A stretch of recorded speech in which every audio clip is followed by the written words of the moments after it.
Alrighty, everyone. Well, now that I have new computer parts installed, now that the day has had a nice, slow and sleepy start, it is time for the great PEGO bonanza. You all knew that it was coming. Alright, we're gonna figure out what we are crossbreeding today. I'm excited. This is either gonna be very fun. Well, actually, it's mainly just going to be fun and absolutely insanely chaotic. Because look at how many babies we have in cryo. Let's see. 2 female. Male. There we go. That's who we need. Let's put this away. Let's see what base colors we're working with. And then we're going to get to work. And I dare say that this is going to be chaotic today, chat. I'm excited. I'm very, very ready for this. Why do I just have 16 stone on me? Hello, Walker. How you doing? How are you? Unpowered. Why are you unpowered? Oh my sweet Jesus. Alright, well things are spoiling because they are unpowered.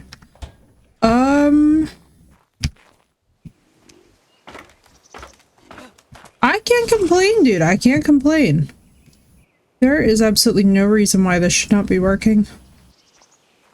Hang on. Let me do one thing. Hello, Bun Bun. Welcome in. Tap the password. Good noon, Bun Bun. Indeed. It is noon over here as well. Is that also unpowered? See Sonic. Hello, Fight Club. Welcome back. Welcome back. Alright, let's get these guys leveled accordingly. Trappy.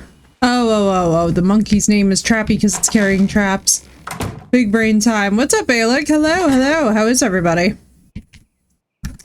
How are we doing, chat? How are we doing? I have got a new power supply in my PC, and everything actually, knock on wood, went well, so I am very happy, because I was not expecting success.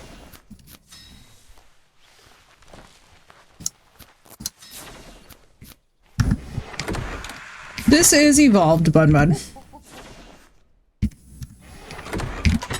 What's up, Tech? Welcome in. Hello. Now let's do this. Me about an hour ago, now I'm just settled in for whichever the day brings. Hopefully it's nice and slow. Agreed. Nice and slow is always a good thing, especially too on a Friday. Like, happy Friday, everybody. Alright, let's see what we got going on over here. So, what I am thinking... Oh dear God. Okay, first of all, let's consolidate.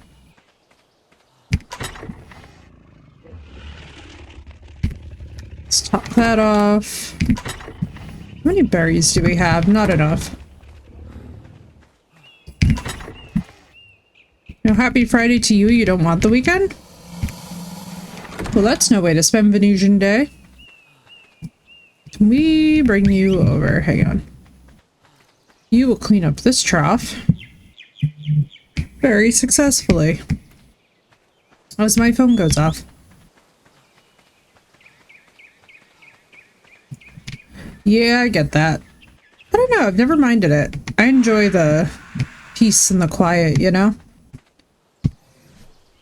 I love me some good solitude.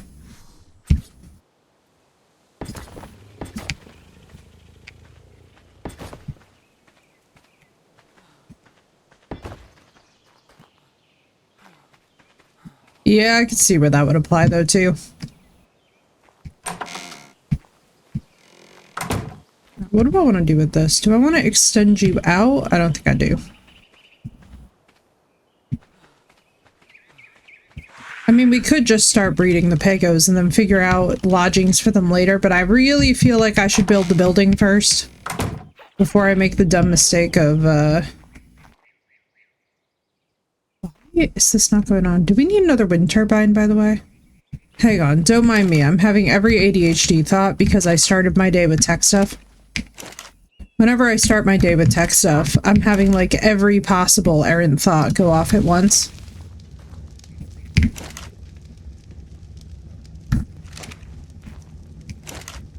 Even off Fridays. Yeah, I feel that. Yeah, it's not easy. Especially alone time when you have mental illness. It can certainly be a challenge, that much is for damn sure. Tell you though, I have honestly come to find it so peaceful because at least it's just me dealing with my thoughts and it's not me dealing with like everybody else's thoughts about my thought. What was this? It's the turbine. Let's see. We just need electronics. What do I need for the electronics? Let's see. Not all that much as it turns out.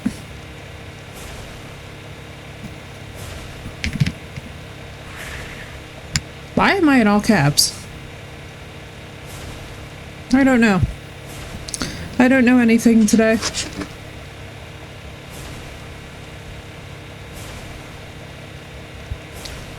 All I know is that we're gonna get up to some PEGO breeding and chilling. That's my belly and pushing it down to the pit where it belongs. Yeah, I feel that. There are definitely some days, you know? I have to learn the engram. Oh, I see. That would help.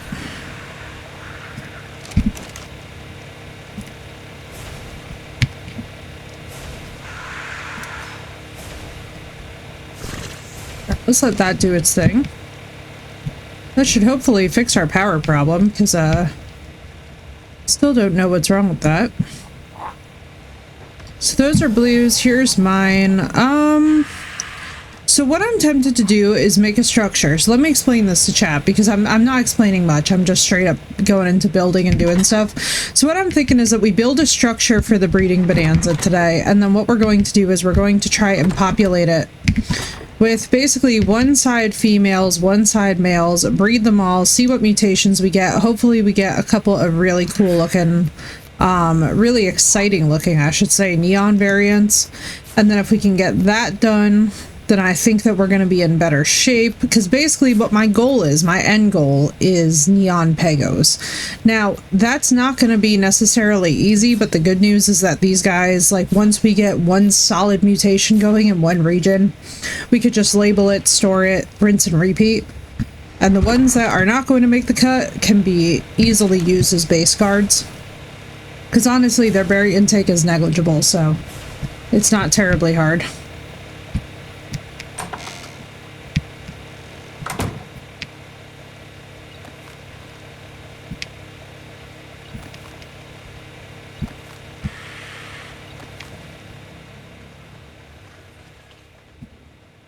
I'm gonna attach it. You know what I should do? I should attach it to the greenhouse so that we can pick up the poo. I feel like me and Sath actually discussed this at one point. What the hell?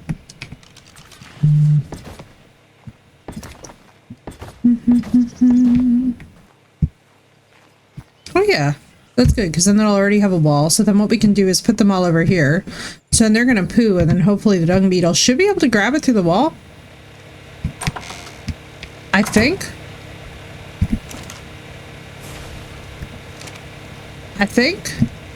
Nobody quote me. What do we need? We need wood. Let me grab something. Hang on. This has... There's Hagrid. Where is Dumbo for berries? And then we're gonna grab... There we go. Splinter. Then who else do we probably need? You know what? Let's just grab Marshmallow. do do.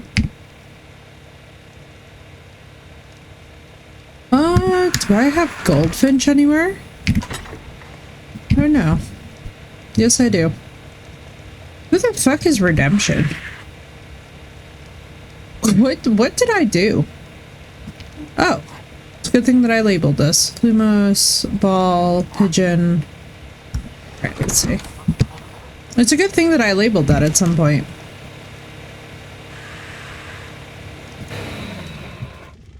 Let's get this going upstairs. What the? Okay. Brought that to 4. Oh my god, my brain today. Please, brain. Stop lagging. It's because the first thing I did before even coffee was open up the PC and basically swap out my PSU. Which is one of those things that, like, it doesn't feel like it should be stupid. But I'm telling you all right now that if you have ever wanted to annoy yourself in all your life, get a different variant of a PSU and have to swap out all the cables first thing in the morning without coffee. It was so funny too because I literally talked to Bullshark this morning and I was like, can you believe that I thought that I was going to swap out my entire PSU and just like have the cables just magically work from one to the other? Fully modular, so I was like, oh yeah, surely this will work. Surely this will be the same thing. The spoiler alert, chat, is that it was absolutely not the same thing, and it wound up being twice as much work, and I was like, love that. Same company, just slightly different model of the thing. Thought I was safe and sadly learned I was not. But what can you do? That is life. It was so funny though. I was like, oh man. Not me getting absolutely wrecked. Wrecked by my own expectations. Did I just put the wind turbine in there? I know I did not. No, I did not. Thank God. I was gonna be like, ooh wee. It's obstructed by the outlet, I'm assuming. Troubleshooter and software type of guy? Yeah. Yeah, I feel that. It was just real funny because I was like, God damn it. We need a wire first. Let's make that. Come on. Just ooh, my temptation to just make a straight up hole in the ceiling is strong today.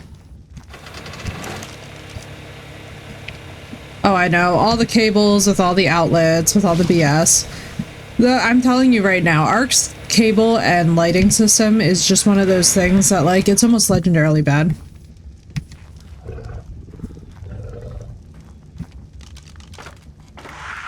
So all the shit in the same cable and a few tiny ass cables, yeah. Dude, when I tell you that the amount of work that I had to do for my fan hub configuration, see, that's what I was worried about, Chaz, is that I was going to lose my fans, or I was going to have to deal with bullshit. What did I do? Why the hell do I have a diagonal cable? Did I just... I clicked the wrong thing. Yeah, I know those. The power supplies for Be Quiet are really nice. I like them a lot. The thing is that I was already using thermal take, so I was like, I'm just gonna get another thermal take. You know what I mean? Like, if it ain't broke, don't fix it. I've already had this one for 2 years. What are those? Spice cranberry Sprite sounds delicious. I know somebody who actually makes that themselves with pine needles, and let me tell you, I was like, girl, it's like if I could ever get myself to do that, my life would be simpler. I would like to ask specifically this wind turbine why it just doesn't want to do the thing. Somebody... should I pick up the junction? No.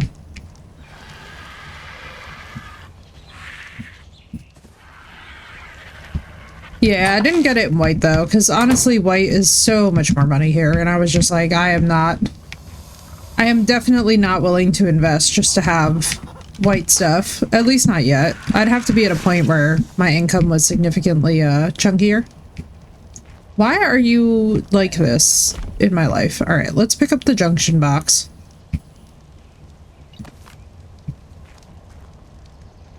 Let me, I guess, pick up the wind turbine.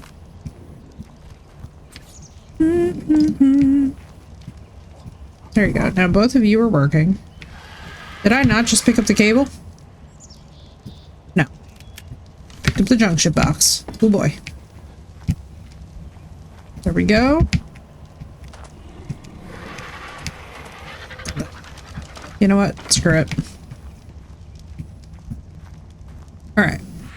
So this says powered, you say powered. Beautiful. Now we actually have working fridges.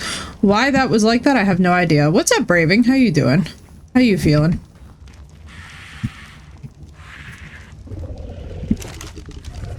Yeah, that's very fortunate. I think, unfortunately, it's only going to get more expensive here for us, too. If the predictions are to be believed. Oh, I did not learn the greenhouse stuff. I could make a green... You know...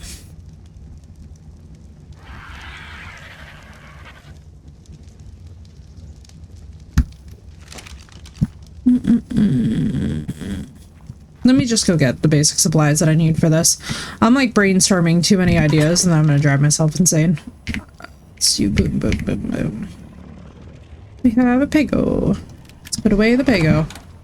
Having a mostly rest day. Girl, I feel that. After doing a bunch of tech stuff this morning, my brain has basically broken.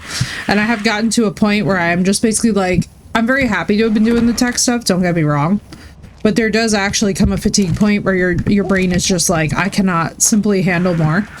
I, for some godforsaken reason, was like, yeah, I'm gonna do this with no coffee in my system, which is like the single dumbest thing that I think I've ever done. So now I'm just like, you know what? Luckily, everything's working. Everything's fine. Tell you what, though, I was not prepared. So one of the CPU cables came out for the PSU. And it was really, really funny. I was basically just sitting there and I was like, God damn it. It's like I was not prepared for how, hello? Splinter, please do the thing. Thank you. I was not prepared for how long that it would take me to figure out that that had just come loose. So I was putting it back in the case and I was like, God damn it. Renew on my medical record. So hire a lawyer for disability appeal and I'm only like 1/4 of the way done. Yeah. I feel that, girl, especially when the records are extensive. I hope that whatever feels good today, you find time to do it in between.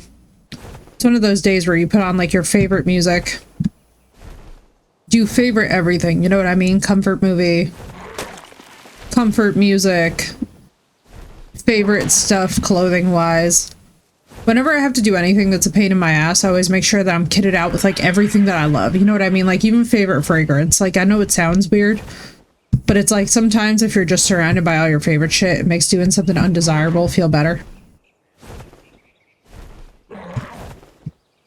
Like when I really don't feel like doing something, like if I really don't feel like doing the dishes, I'll fucking put on makeup and make myself feel hot to go do dishes. It's so stupid. But it works. It's the same for me with errands. It's like that whole magic of like just getting ready and taking the time. I used to knock it. I used to be like, that's ridiculous. I could do errands in no makeup and a bun and just running around in sweats. Now I've just gotten to a point in my life where I'm like, you know what? Taking the extra time to get ready does actually help me do the thing, which is so frustrating because I hate that that's the case. If it works, it works. Right, Zach? That's the thing is like, if it works, it works. Welcome in, dude. How you doing?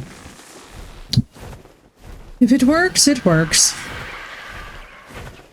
I've never understood it myself, but then like I finally got to a point in my life where I was like, oh, let me just try it. And then like, sure enough, it's become like the magic of that. And I always have an audiobook going in the background, like a comfort book, you know, something that just has like a cozy narrator, is chill. I cannot stand, I mean, I will say I was trying to do YouTubes while I was like putting together this power supply today, and it was so funny. Like, girl, you would have laughed. I was trying to learn something while I was putting together the power supply, and I was just like, am I dumb? Like, I'm literally trying to do 2 tasks that use my brain, and I still hadn't had coffee yet, and I was like, please, God, make it end. I'm doing, I suppose. How are y'all doing? Doing well this week, Zach. I'll tell you what, this week is a lot better than last week. Last week for me was an absolute ass kick. Dude, chat was crazy. Last week chat was absolutely nuts. So this week we are cruising, we are good. We are now safely within a good power range, so I'm very excited to start testing out Ascended again on max stuff. Hey, Braving, thank you for the streak.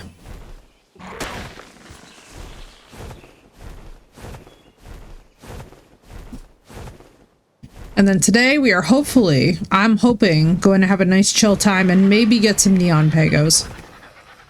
Maybe. We're gonna see.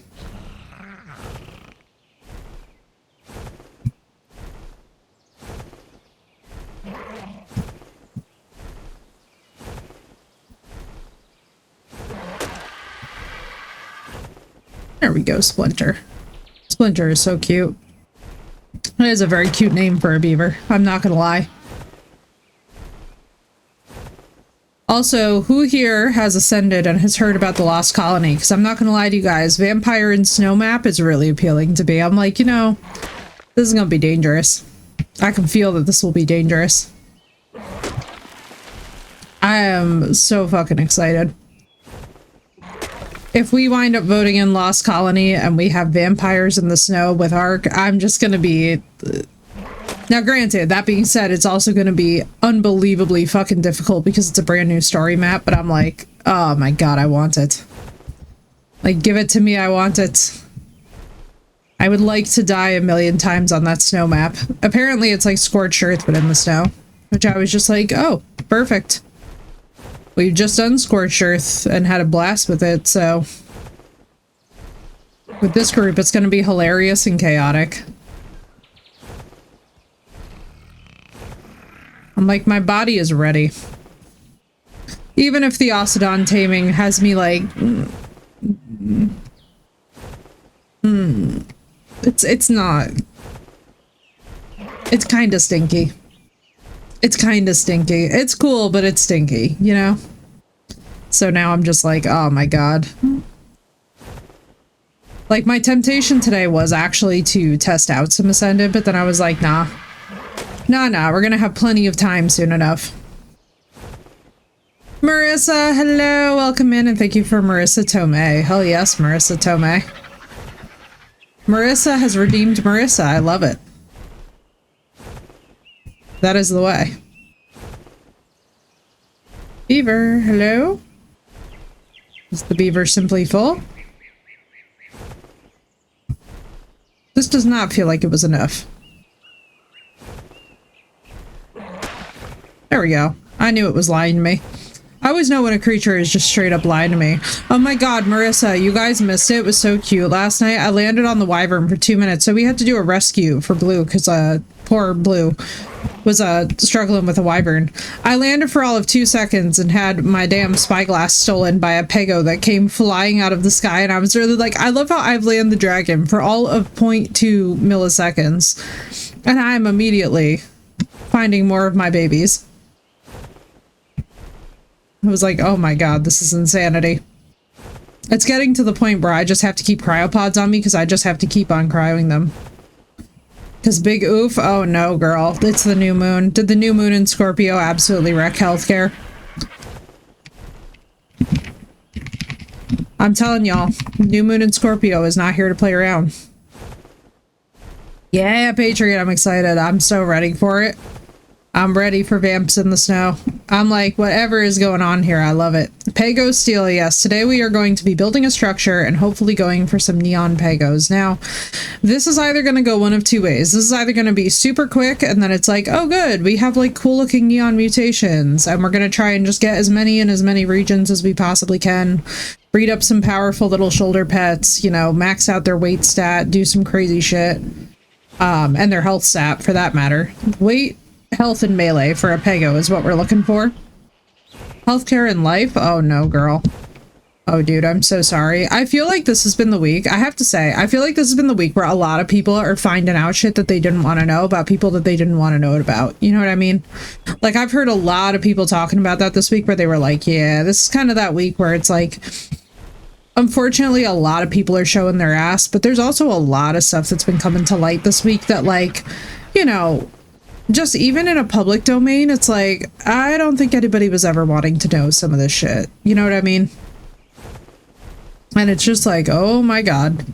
So that's one thing that I've been noticing this week, is that I think everybody's just a little bit burnt out and exhausted, because it's just like, dude, please. It's like, no more mercy. But you know, it's fun, because at the same time, one thing is that will always balance out, and at least now it's known. You know what I mean? But this new moon, dude, it did not hold back. I actually had a really funny thing happen, Marissa, where, so basically, as y'all know, I work with Astaroth, and I had a funny thing where yesterday, as my food was not digesting, and I was like, so I was supposed to stream yesterday, but my food just straight up did not digest. I felt like the snake in the fucking Jungle Book, who was just sitting there with like a knot in its belly, and I was like, all right, well, there's not really much that I can do, so I guess I'm gonna run my errands and like do my shit that I need to. So all of a sudden I get this email, and like literally the header was like, oh, new altar effigies for Astaroth. And the thing is that Astaroth is very specific. It's very particular, right? That's not like a name that just usually comes up even in occult circles. And I was like, oh well, I guess I better hasten home because the signs are signing this week. And so that was my fun thing, is that every now and then I'll have something intersect directly at a time period that's really weird.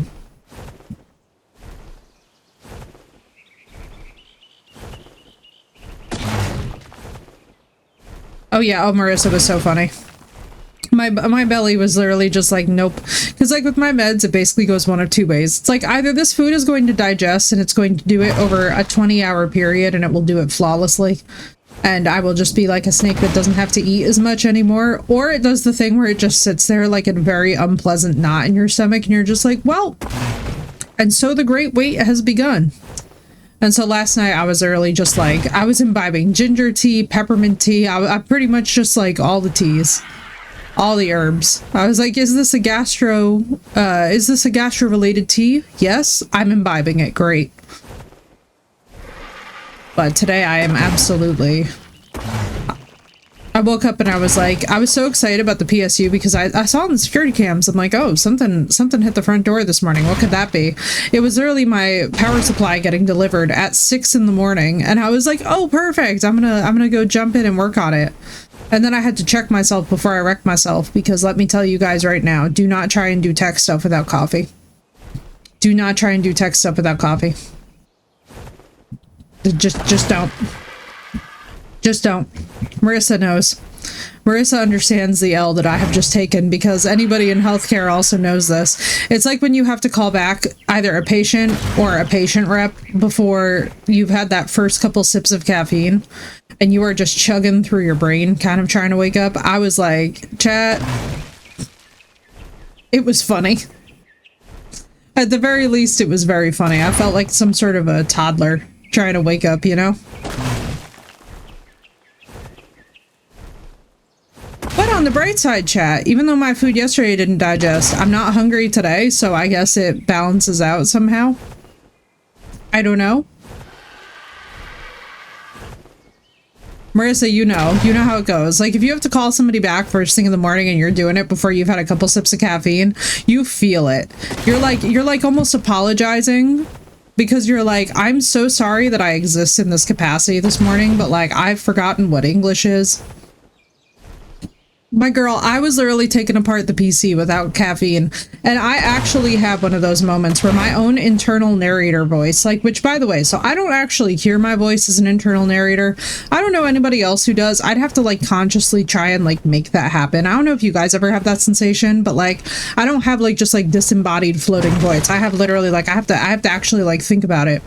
And one thing that was really funny is that I actually like in that moment felt myself just be like, girl, go get coffee. Like, what the fuck are you doing? Why are you like elbow deep in wires? Just go get your coffee. Like, what's happening? It was like your tolerance and patience level are significantly reduced. Avoid a crash out. Get caffeine of some kind. Doesn't have to be coffee. Just something. I was like, don't try and I was out here trying to raw dog PC component replacement, which I was like, because like if y'all saw the configuration for my fan hubs, you would understand why I am so conscious about that. It's but let's just say why I'm conscientious about how annoying it is to open up this PC right now. Ashwagandha green herb tea every day.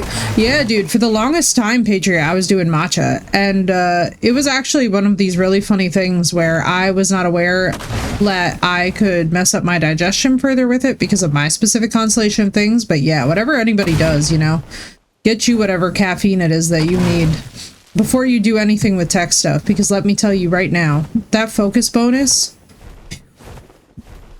not having a migraine, wonderful. Keeps you dialed, yeah.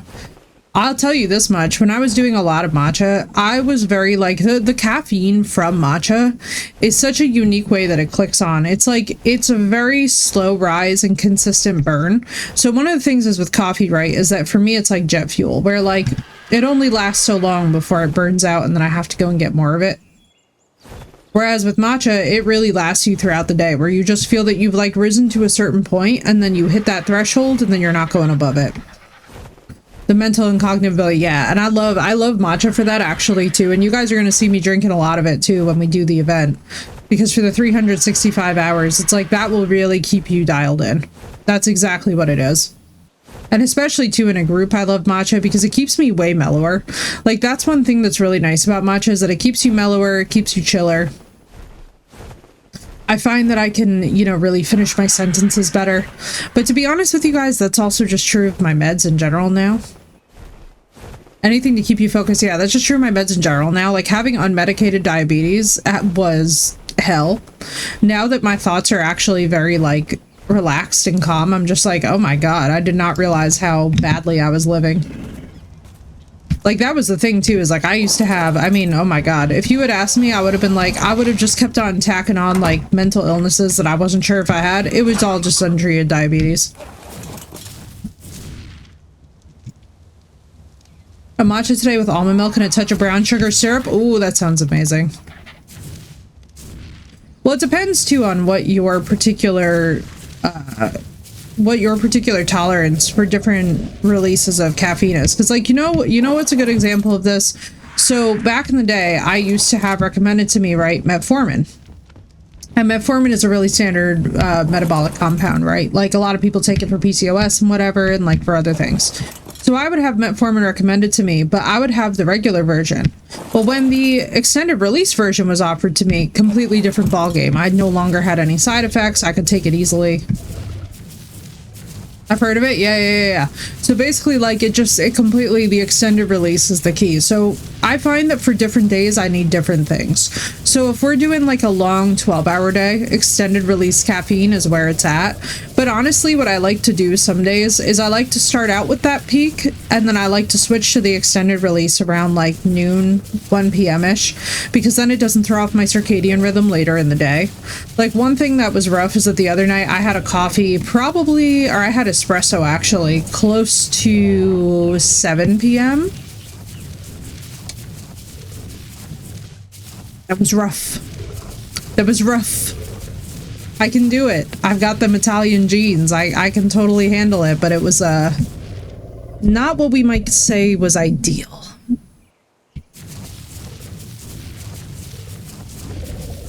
Because I was like, so Marissa, it was so funny. So it was one of those evenings where you're like, I gotta power through, right? And I was like, I gotta do my second session. I want to wrap up the day on a high note, and I just needed something. Like, you know, when you can't explain it, but like with the seasonal depression, with everything else, you're like, I just need something to like perk me up right now. So I've got to figure out, actually in here, which I'm really excited to figure out, are the daylight simulating light bulbs that you can actually get for different things, and then you can basically have kind of like a seasonal depression proof room, because these monitors and these lights and all the light around me helps for most of the day. But because largely what we do here is I'm working inside, it's like I need to now figure out kind of creative ways to actually get more lumens in my life. Because I'm not gonna lie to you guys, that was one thing that my doctor and I just talked about, is like being in the Northeast and having any of this seasonal stuff. It's like you got to be so careful. Because I even used to feel it, Marissa, back in the day with the lab. Like we didn't have windows, and you would really notice it. You would definitely notice it. It's 6 p.m. or else it will affect you. Oh yeah. I mean, the good news is that it's impossible to keep me up late at night. As long as I'm a happy camper and we've had a good productive day here and I feel like I've had a fun time with you guys, then I sleep like a damn baby. I'm out. So that's, I guess, the good news is that, like, you know, I'm never really Mrs. Insomniac anymore. But let me tell you, trying to settle me down, it's like giving your toddler sugar before bed. Where I'm just like, I'm up in the social medias, I'm up in the scientific studies, I'm on Google Scholar at like 2 a.m. in the morning looking up obscure things that not a blessed person cares about, and I'm just like sitting here looking at myself and I'm like, babe, it's like, put the espresso down. I was about to say the espresso. I don't know what the fuck espresso is. What's up, Dragoon? How you doing? Welcome back, welcome back. Today is just going to be a nice chill one. We're just going to ease into the day a little bit. And apparently make a lot of narcos. Well, not a lot of narcos, but narcos. Just relaxing. We love that. Dude, this time of year is so good for that. I absolutely have to say that November... So it's so funny, too, because somebody was like, oh, November is like the January of the fall months. And I was like, dude, honestly, November for me is the chillest month. I freaking love it. I'm like, give me a good, quiet, cozy, rainy, dark November. I'm all for the cozy, right, Marissa? I know. I was looking at, oh my god, you guys, I love this. I was looking at different sweaters yesterday, and I was just like, this was among my things that I was just randomly looking through. And I was like, how could I, like, somehow take my life and make it even cozier than it currently is? We have no building plans for future bases at this moment. Maybe eventually, but at the moment we are good where we are. Let's see what I get. I got that shit. You don't need that shit. I would break it down for materials, but to be honest with you guys, sometimes some of this crap is more annoying to break down than it is to just drop. Do do do do do. But nah, our only building plans exist here for the PEGOs, and then today is just straight up PEGO breeding, and I am excited. And we got a twerking mantis. We got a twerking mantis named Breeder, which really does not feel right in any way, shape, or form, honestly. Got plenty of that. Let's drop this in here. Not that we need more narco. But yeah, that was the thing today, is I was like, what do we need? And I was like, you know, it's finally time where we can just hang out, chill, build some cute shit, relax.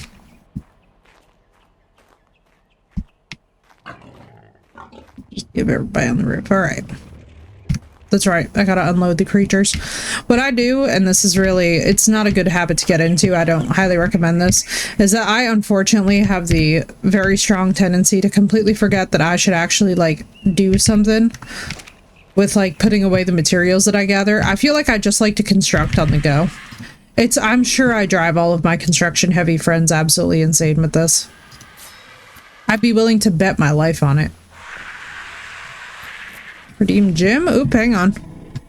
Why didn't it go through? Probably because there's a cache that has to be reset. There we go. Let's try that one more time. Let's see. Scroll. There you go. Now that is gem. Thank you for redeeming it, Patriot. Let's go. Let's see, we go. Where the hell? Did I lose my cursor in the process of... Good lord. Hang on. Why is my cursor in-game just, like, missing?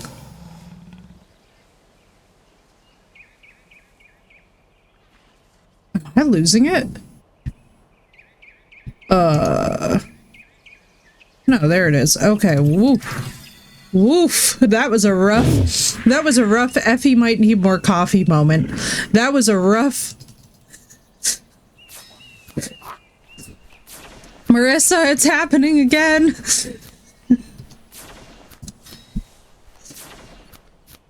Not me losing my fucking mind on camera. I'm like, oh boy. I was like, oh boy, this is about to be a rough day in the office. I can feel it coming.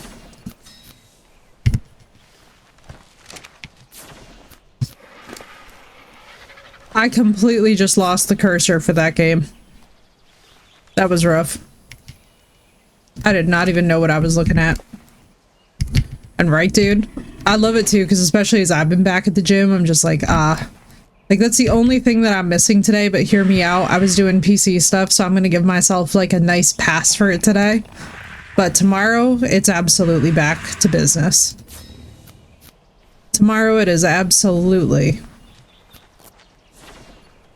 Alright, let's see. How high do we want this to be? I feel like I could really go balls to the wall with the PEGO Emporium this time.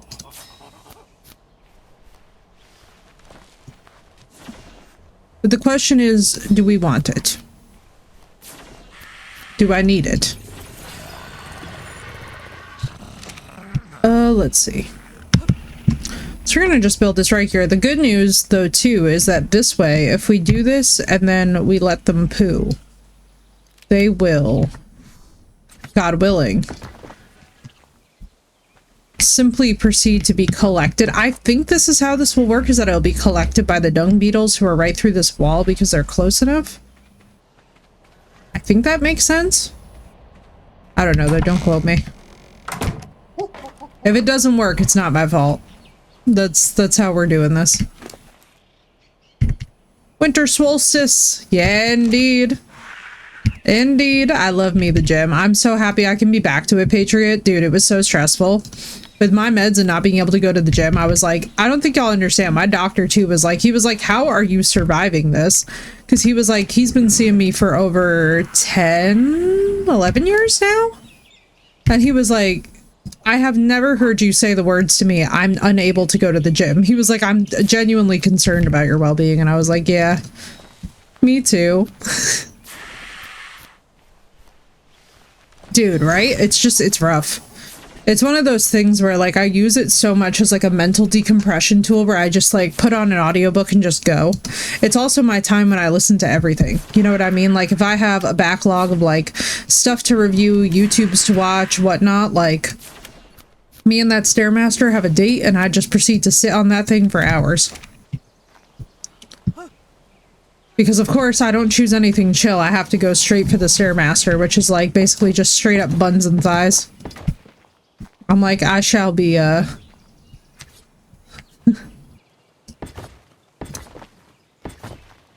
shall be doing the most. No, I didn't want that.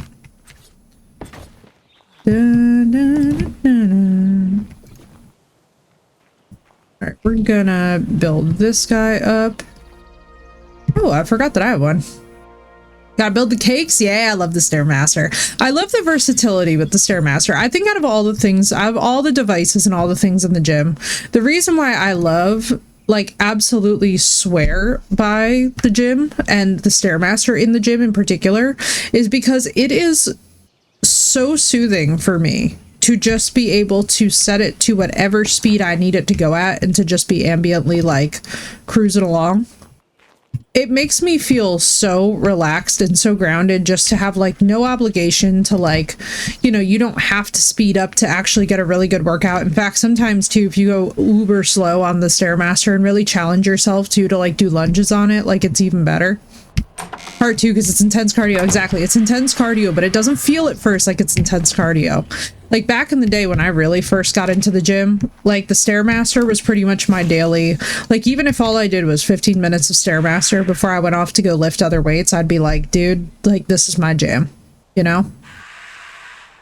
So I used to be a distance runner, and one of the things that was really interesting about it, I gotta tell you, dude, is that, like, the way that this shit broke my body over time, like, I used to do about 10-12 miles a day cross-country running, and it was not good. Like, for me, it was not good. I cannot speak for everybody. I am not obviously a healthcare professional. Do not take anything I'm saying as recommendations, but for me, it really put me in a cycle where I was just endlessly getting injured again and again. And I was like, this is not really good for my mental health. Like, the benefits of running were great, but it was getting to the point where it's like I would be out there for so long that I would come in and just from the cold itself, like, you would just start straight up puking when you got in the door. And I was like, yeah, there's no way that this is good for me. Joints and ligaments? Pain? I'll do laps in the pool a few days a week. Exactly right. Like, I would be out there for so long in, like, the freezing winters that it was literally like, okay, by the time I'm getting in the door, I'm just immediately coming in and just immediately puking. It was not even cute. I was like, this is not even remotely a good scenario for me to be in. There's the other problem too, and this was funny, like, it was never about, like, oh, you know how, like, there's some people who get really into, like, the grind of, like, you know, how much distance I'm doing. Like, I was never somebody who was like, oh, I'm gonna go and do a marathon, because I was never really interested in that. But the problem that I mainly had is that I was very into the routine of, like, well, this is when I listen to books and watch movies and do other stuff, like, or like listen to movies or whatever while I'm running along. And so the problem was that I would just get into this routine where I was just going longer and longer, harder and harder. And basically, like, if you have the right shoes, you can do a lot with distance running. But it's the cost of the shoes also. It was like, it'd be like $170 for a good set of shoes. And I was just like, I can't. This is not sustainable. I was like, this is insanity. And I'm basically just breaking myself, you know?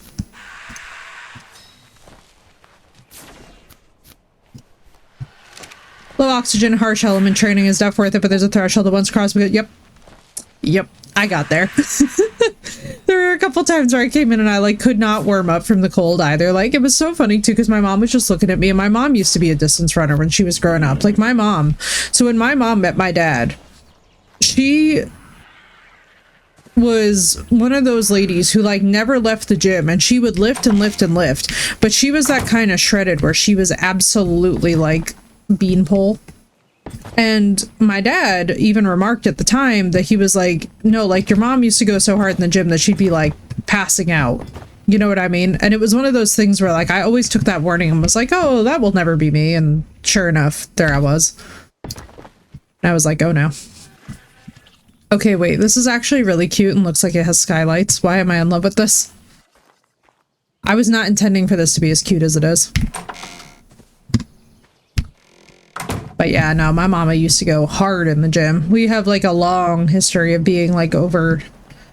Honestly, maybe not over exercisers. Actually, one fun fact about my family that chat might not know is that my mom used to run every single day past Stephen King's house, and occasionally she would, like, encounter, like, not, like, encounter Stephen King as in, like, have a conversation with him, but, like, she would, like, bump into the family going about and doing stuff. So that's just a fun fact about my family, is that she used to live up in Maine. And she used to run past his house just about every single day. So she still tells us stories about it. And it was the house, in fact, that he actually wrote Pet Cemetery in. So it was fun because it was like, she was like, yeah, there was like an old pet cemetery back up there. It was very creepy. There were a lot of trucks on that road. Like, how my mom did not get mowed down by the trucks on that road. Yeah, it was literally the house he wrote Pet Cemetery in. And funny enough, our family has a long history with the creature of the Wendigo. So it's like, it was one of those really interesting moments where I was just like, weird intersection of, like, that's one of your favorite movies? Yeah, dude. Yeah, I have to say, I really like the aesthetics of the cat in the new one. I know that that's like a, I don't know, man. I feel like every time a Stephen King product comes out, everybody just, like, either they love it or they hate it. But I feel like it's like that with all of horror. You can never win and you can never please everybody. But yeah, fun fact about my fam is that my mom was, like, basically right there and she was just jogging past every single day.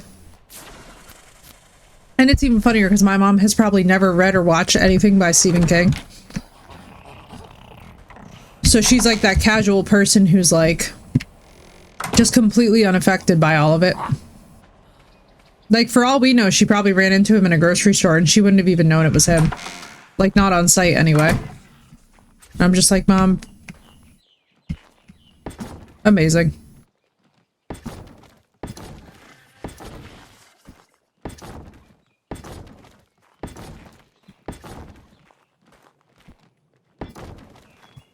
All right. The beginning of the PEGO Emporium has started. Now, for those of you wondering, why do we need a PEGO Emporium? That is because there's about to be a colossal amount of PEGO breeding. Like, to a point that is disgusting because I want neon PEGOs.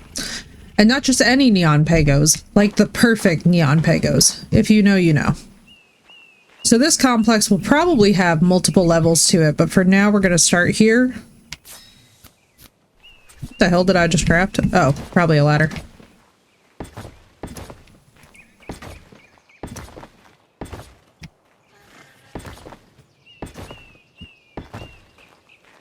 We don't just want PEGOs, but we want fighter PEGOs. And fighter PEGOs, because they can do up to 500%. The quest for the beacon PEGOs, yes, the beacon PEGOs feature, because if you set them up to 500% melee damage, let me just put it to you this way. Standard level 87 PEGOs can already bring down a 135 Raptor without a problem, okay? But when you get into true battle PEGO mode and you got them at 500%, keep a couple of those on the group, and even if something takes you down, let me put it to you this way, it's not going to have taken you down for very long because, well, shit's about to get very real, and it's very fun. Like on our last map, we had a bit of that where it was like the crazy overlevel PEGOs made great base cards as well because they only eat berries. So like that's the other thing that I love about the PEGOs, that they're very sustainable from the perspective of like what can you easily breed, have a lot of cryoed and ready to go that's just like great utility and doesn't like absolutely break the arc bank in terms of keeping up with, and it's like PEGOs. So we'll give them this for a roof access so that if something does attack, the ones that are on the roof can just run off. I think that'd be smart. Hang on, chat. Gaze at Sea Sonic. I'll be right back. I'm gonna code yellow.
Uh-oh. Weather in-game went crazy.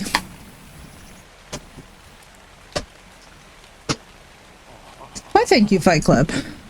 I return. I return, I return.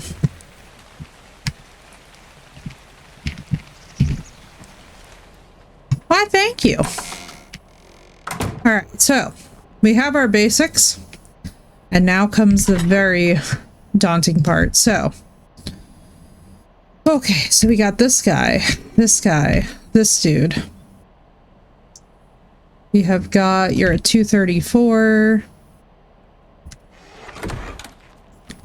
Catwreck's face is crazy. Gave her a riot helmet for damage reduction. She hangs and bangs some gnarly stuff. Yeah, dude.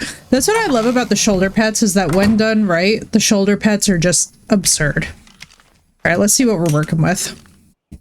Cold and shaky. Uh-oh. Hey, look, I'm glad you got on top of it. Go gadget glucose pap. Indeed. Oh, so this is so convenient. So all I actually need is a greenhouse door to get over here. And then just pop this right over to the dung beetles.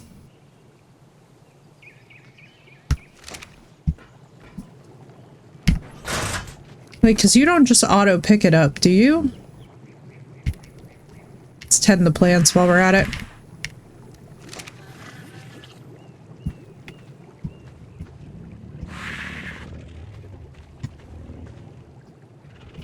Got down to the funny number? Uh-oh.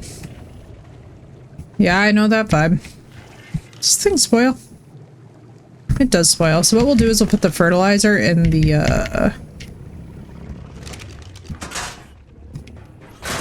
put fertilizer in the fridge and just have a fridge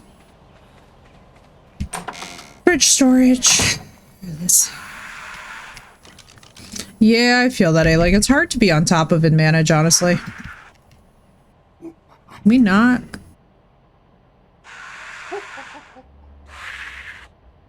Be repaired at compost bin. Interesting.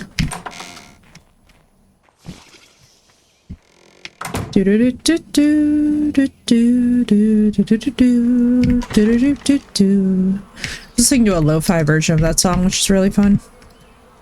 Why won't you? Well, that's a waste. Thank you, Bull Shark. Appreciate.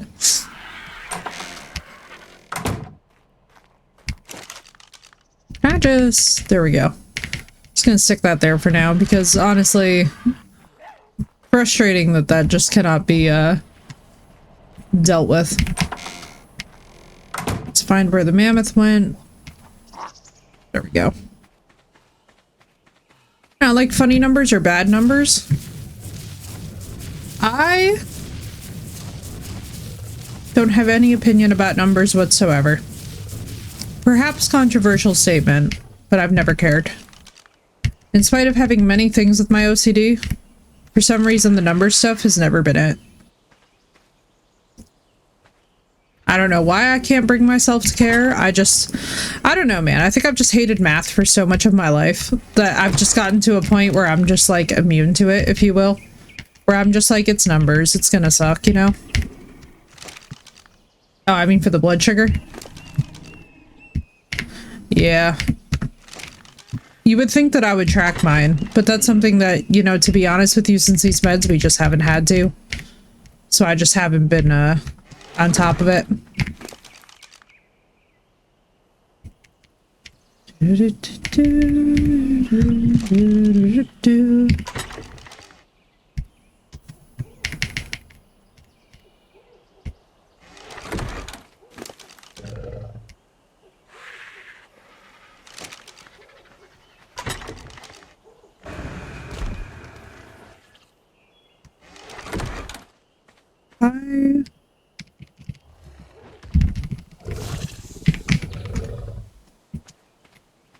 Leave crap on even numbers or multiples of 5. Yeah, I've always been fascinated by it. What is it? Does it just like look wrong or like what? Y'all have got me so fascinated by that.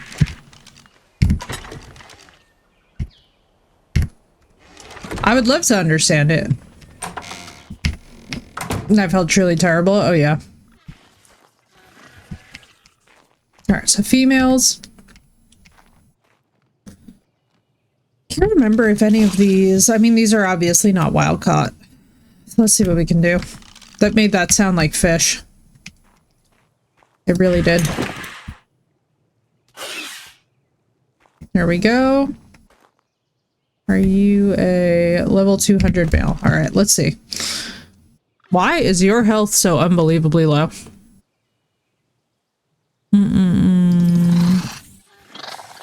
Oh, because of levels.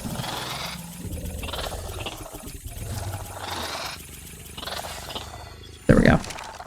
205 pounds on you. Down to 1, I was gone. 1, 2, 3, 4 is bad. 5, 6 is good. Oh, that makes sense. Yeah, if a number is on a multiple of 2 or 5, it bugs me in a real way. Interesting. Yeah, I'm not gonna lie, I don't understand it at all, but I'm always fascinated to learn something new, you know?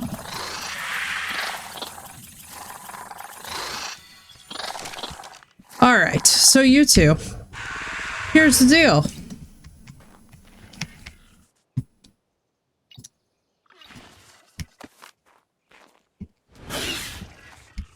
Alright, that's about to be insane. Try and describe it right. Totally. Hallelujah was the one that... Ah, yes, Hallelujah. I remember Hallelujah. 35 levels.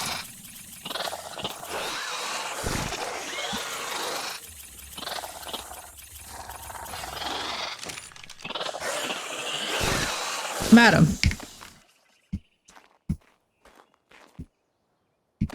This is going to be ungodly from these crosses. So let's just see what we get. Fingers crossed for cute looking mutations.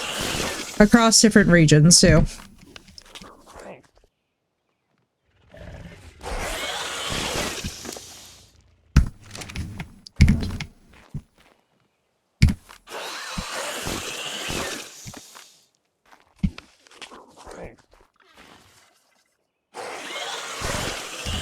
All right, everyone. And now for the great bonanza. So, there you go.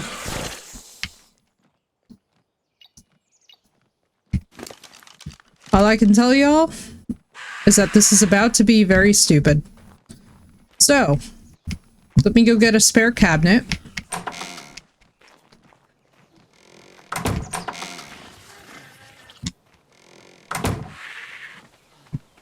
As well as a fuckload of berries. Because we're about to have us quite the session here.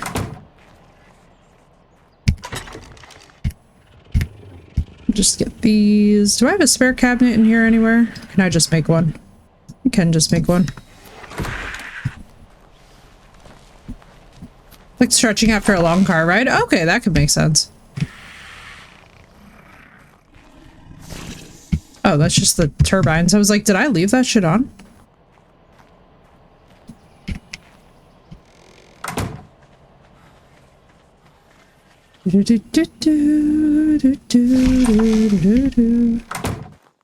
Alright, Pegos. Let's meet the kids.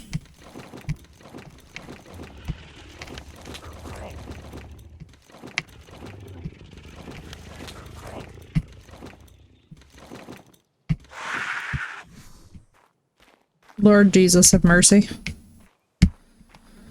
Oh, here comes all the little baby grains of rice. Okay. Let's get the cabinet going up in here. What I shall affectionately call the cryo cabinet.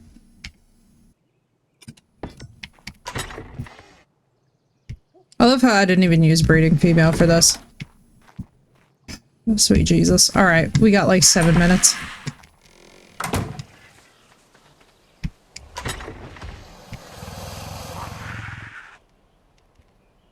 That's roughly what we're gonna need. Let's go drop off all this stuff.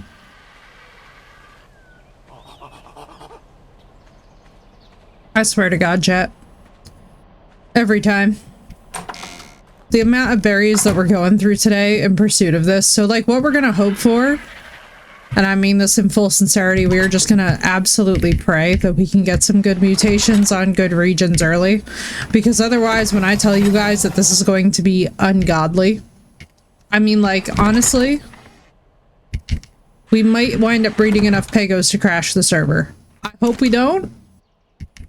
But, like, this is gonna be an interesting process. Because we already had only Pegos. Which, you know, is a thing that exists. Thankfully, we're nowhere near the tame limit for them. But by the time that this is done, we probably will be.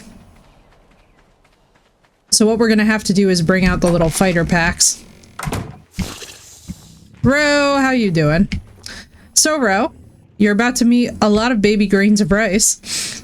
I know you can't believe that we're doing this again. I know that you're all very shocked by this.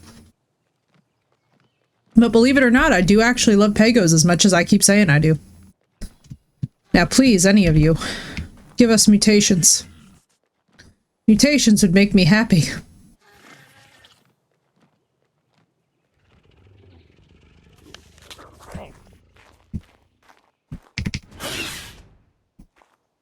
You there, you there. Dude, imagine we get the craziest colors. I'd be so happy. Weather, don't do it.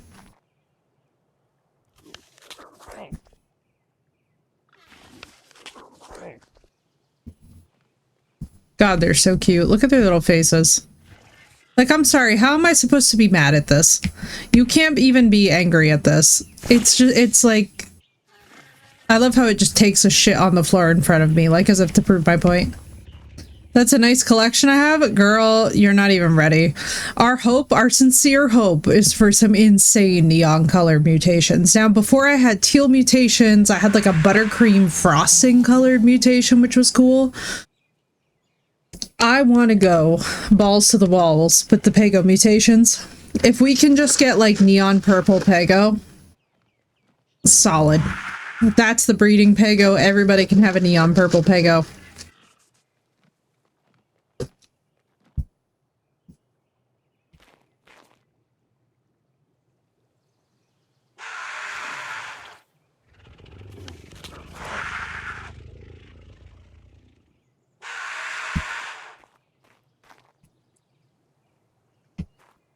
God help us, this is going to be such a project. Now, luckily, I'm no stranger to this, so essentially what we have to do is monitor the baby Pegos until they get to be of a certain size, but because we're doing all of this within the Pego Emporium, which is only on level 1, there will be time for sorting out the good ones from the guards later.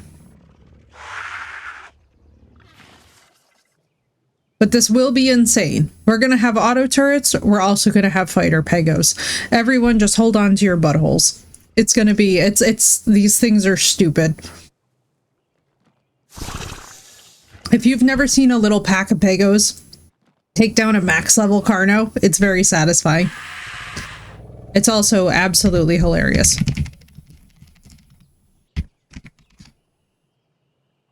Don't try me.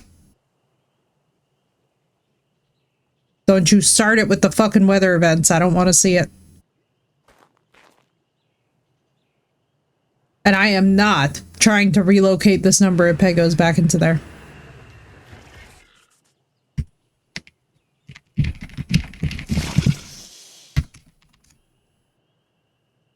I don't care what it takes to hatch these bitches. Everybody's hatching.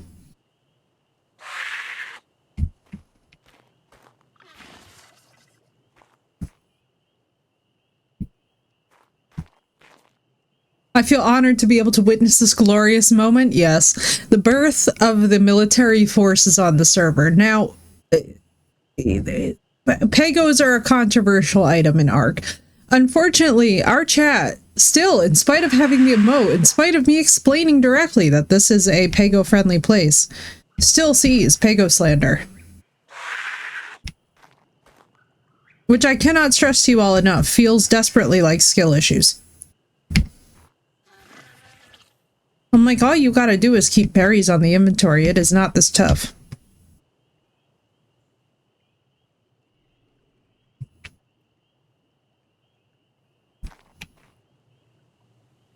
Let's see what we're dealing with here. Dear Lord, this is gonna be such an onslaught. Alright, I don't know how ready I am for this many eggs to hatch, so here's what we're gonna do. We're gonna go one at a time.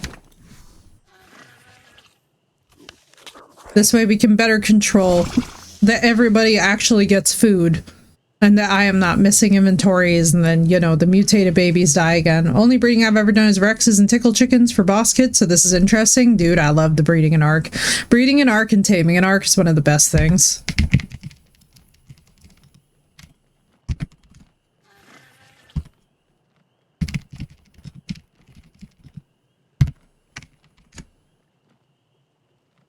I'm very pleased with my timing today. Me too, Ro. I think this is going to be fun. You're going to get to see the dopamine hit that could be mutations if they happen. Now, I'm hoping. I am hopeful, but also these levels are going to be just fucking stupid. The way that these things are going to come out is going to be chef's kiss, because some of these were max level Pegos. Here's our first one at 198. Do you have mutations? I don't think you do. None. Hallelujah and E. You could tell that I had caps lock on when I tamed their father. Alright, so first one out the door does not. We have a fighter. However, your melee damage is 292 to start, your health pool is 1240, and your weight is 81, which is not really actually that bad.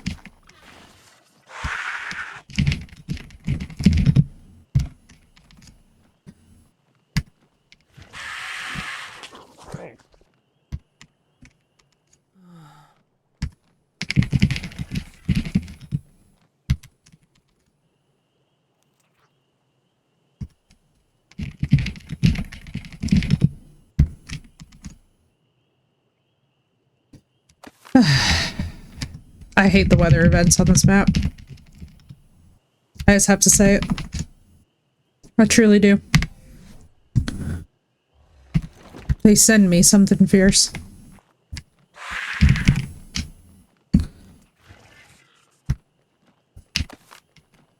It's fine, we have one to start. So you will be...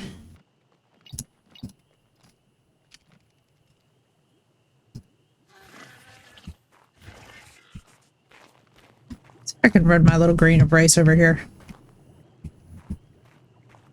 Oh, I gotta set your follow distance to lowest again. These things are very cute, by the way. You know what we ought to just do? Oh my god, you're so cute. Obscene how cute that this little thing is. Ugh, it's the little footsteps for me that take me out. It's the little tiny tippity taps.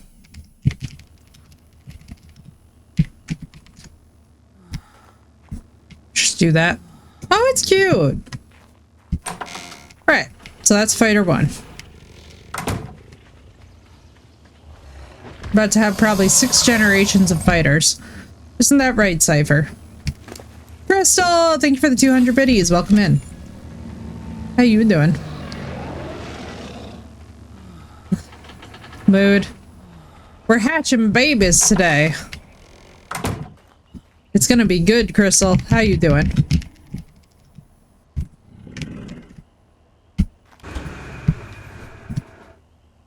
I know wind turbines. They sound so sad. Alright, you know what we're gonna do? Even though this is definitely gonna be more chaotic than it was previous.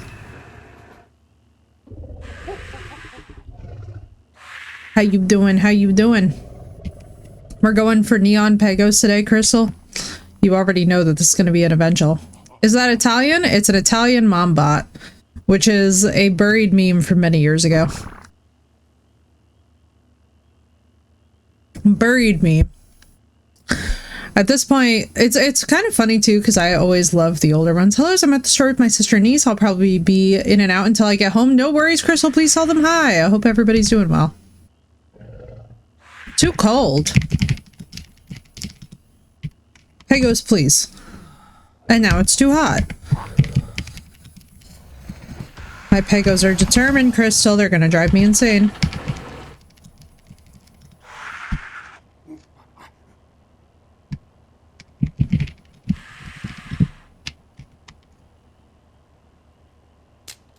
There we go.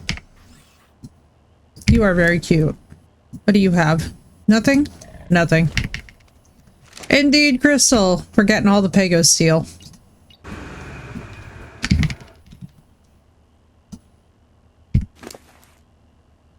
Because what's your melee? It's 292. Health pool is 1360, which isn't bad. The weight is 91.3. Dun, dun, dun, dun, dun. So good.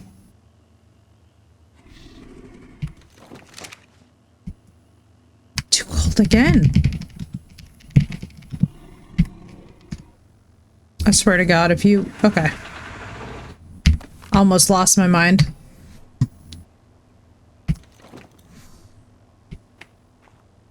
I know, right? 'Tis the way, 'tis the way. Alright, let's see you. Here, another 207. Detect an enemy. Oh, fuck me.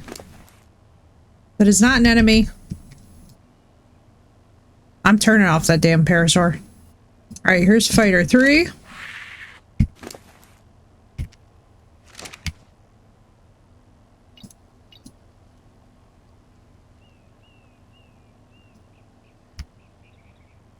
Damn, we're gonna be here a while. Oh! My little baby grains of rice. Alright, where's this fucking parasaur at? Stop! Options. How do we do this? Back.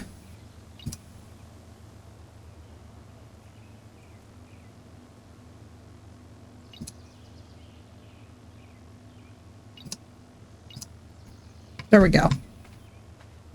Pops in and lurks for the making of the PEGO army. Oh yes. Oh yes, we have our baby grains of rice right here. Where the fuck are they? Oh god. Oh my god, you're so cute. The little grains of rice. The little mini babies. Alright, off we go. Come, my children. What's up, Nichols? Welcome in. Come! We must save your sibling, who I have totally forgotten to feed. Where are you two?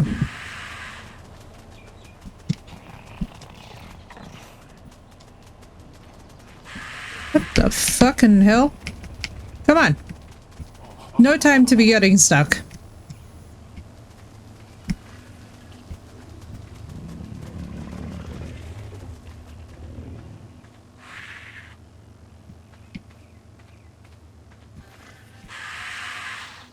Couple days off now, let's go.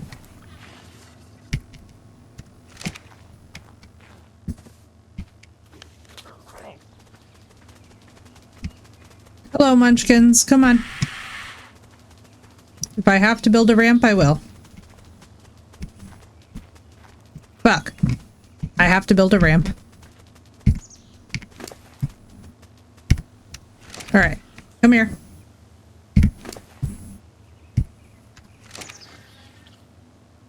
You know, it might just be easier if they raise up out here.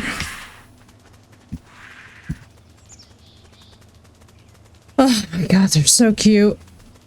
Dear god, they're so cute. I can't handle it.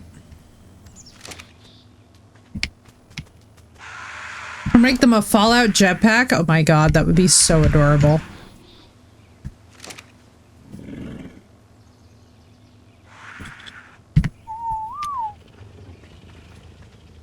Baby PEGOs. That would be adorable.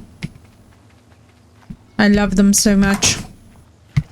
So I'm like, let's get that parasaur going out of here, because unfortunately, as most of you guys know, the problem is with the detection radius on the parasaur is that when you have baby creatures, it thinks that they're enemies, and it sends the whole house into a fucking tizzy trying to kill them. Which I don't recommend for breeding purposes. Because it was infuriating.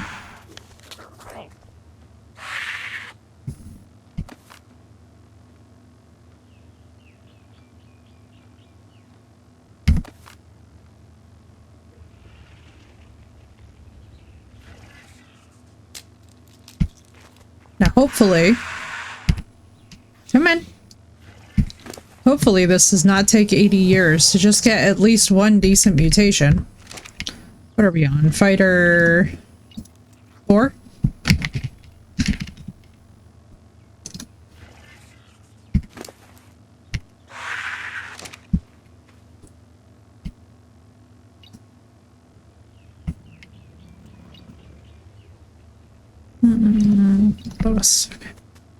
Hello, little grain of rice. Please meet your sibling. Fellow grain of rice.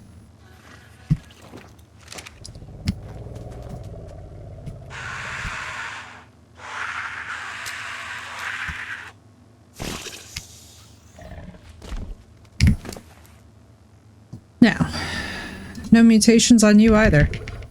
Oh boy, we are not having luck today with the mutations, are we?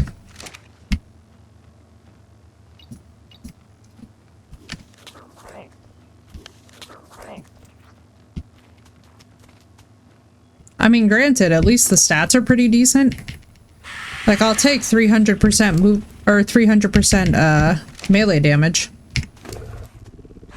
Hey, tame a PEGO, I just did the Packy egg. So basically what you gotta do is find PEGOs, they steal from you, and then you chase after them and let them keep on stealing things, preferably berries, until they tame themselves. It's very adorable. And the way that their little footsteps work, Taylor, is the cutest thing. I just find them... I mean, this is absolutely precious. You can't be mad at this. You can't convince me that this pisses you off, you know?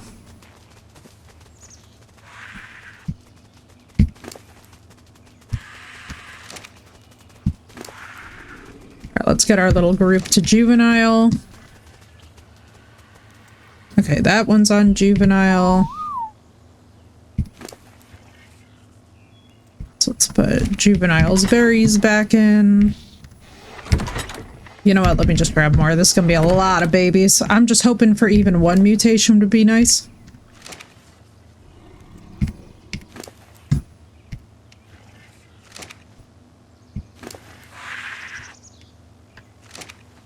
The way that they look up, I know, aren't they adorable? I think of them like little puppies, to be honest with you. Like, they're so precious. All right, you two are both almost on the trough. Perfect. So we got... Did we have a duplicate of anybody? Because this feels like it's... No, this is 5. So we're on number 6. Somebody just remind me when you get a chance that we are on number... Oh, that was the juvenile.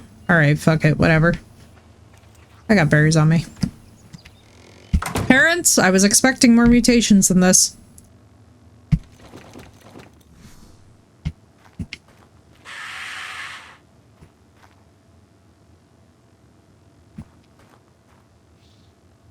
I know, especially with 300% melee damage, Taylor, that's gonna be hilarious. It's just gonna be like all of the PEGOs bringing down, like, something stupid alongside of the turrets.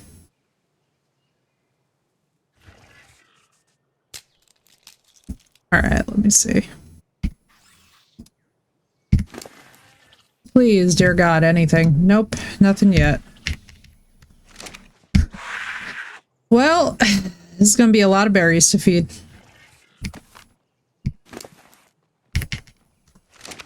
How do none of y'all have any mutations? Not a blessed one, are we sure?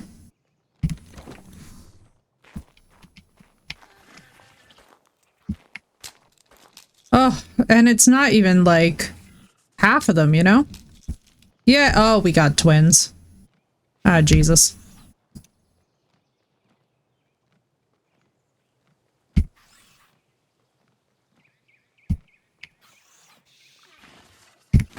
Oh, dear Lord in heaven. Anything? No. Alright, so we were on Fighter 6.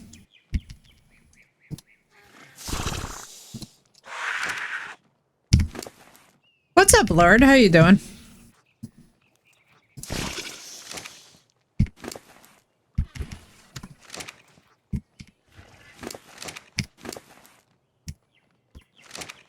Alright, Fighter 6.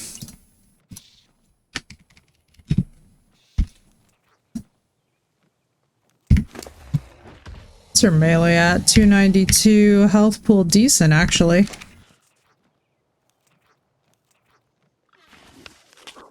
Come down from the heavens just to see the end of the Rex, I know, right? That'd be very funny. That's the funniest part about it. It's just like the Helm's Deep level horde of PEGOs coming over the hill would be amazing. Be great when you get rid of the nasal drainage. Oh, do I feel that pain? My medication causes more of it. Fighter 8.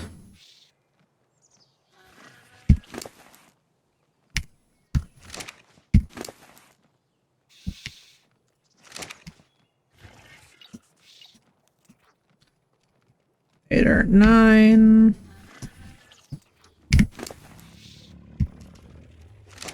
Got a sore throat and a bad cough.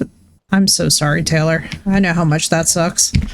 It's been rough. Everybody, I feel like, has been coming down with it. And I forgot the name of the artist, but Lord might remember it. That is just a channel entry. That's just a custom channel walk-on, if you will, that some folks have. I wish there was a button for whistle all follow lowest, but there is not. Now, unfortunately, I regret to inform you all that we might wind up losing some of these little fighter babies. We're gonna hope not. I'm gonna do everything in my power to keep everybody fed, but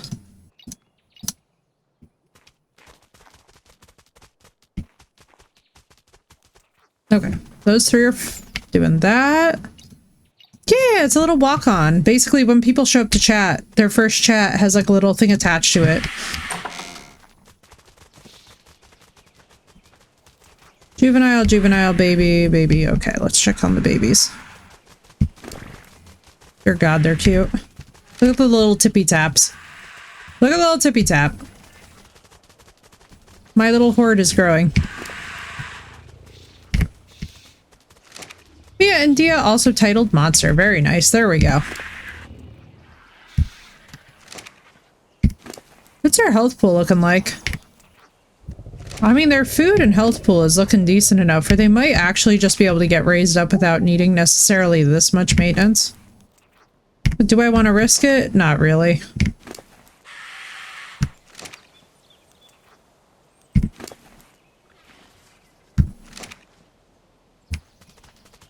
asking for a friend?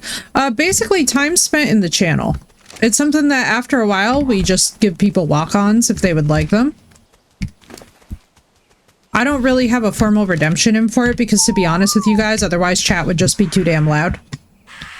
However, we do have custom sound commands and other things that you can also redeem for points. So if you see the custom sounds and the custom community sounds, so there's a personal one for you and then there's also a community one. When we're doing the personal sound effects, if you want that to be a walk-on, you can basically just let me know at that point, because at that point, you know, you've met the criteria to have been here sufficiently long enough to qualify. And then we just grab that. What we should do probably too is actually, you know, I wonder if, oh, god damn it, I picked up the eggs, didn't I? Damn. Okay, let's see. Let's get these guys going. Who's the lowest? I think you're one of the lowest, and you are the lowest. But yeah, when we do custom sounds and stuff, at that point, if you guys want it to also be your channel walk-on, that is perfectly fine. The only real restriction that I put on it is that it has to be not obnoxiously loud, not unpleasant to the ear, and not anything that's like screaming. You know what I mean?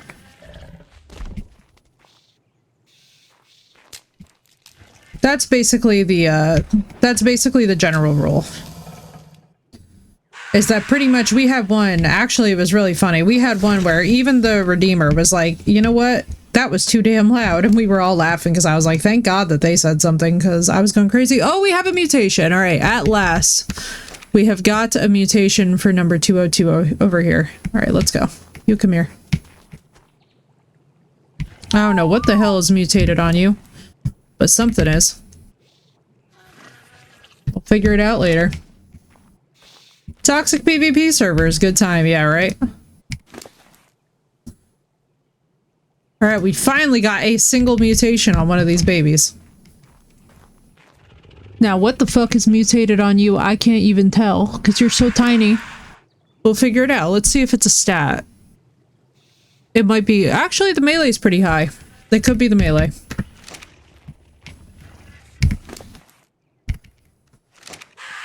Honestly, any survival game has toxic PvP. That's one thing that, like, I feel like there's nothing as toxic as Rust, so Rust is always the safe default to discuss in that respect. But every single game that exists, as long as you have a PvP element, it's gonna get toxic, you know? It's just how it goes. That's the rules. Are you mutated? No. Ah, shit, I forgot what number we were up.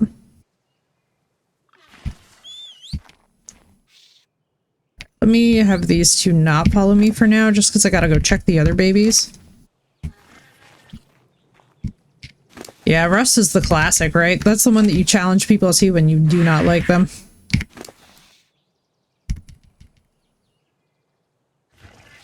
So we were up to Fighter 9 and Fighter 10, I think.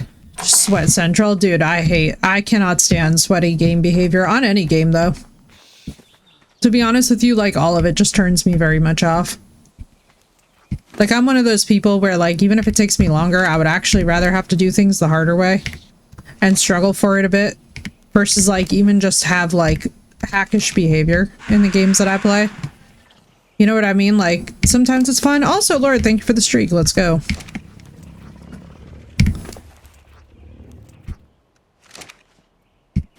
Like, unless I'm absolutely pressed for time and there's something external, I'm just like, I'd rather struggle it out. Alright, is everybody getting fed? Up Fighter 10. Oh my god, I'm already up to Fighter 10. Alright, we're on Fighter 11. Noted. I don't trust my eyeballs, so I gotta go around a couple times.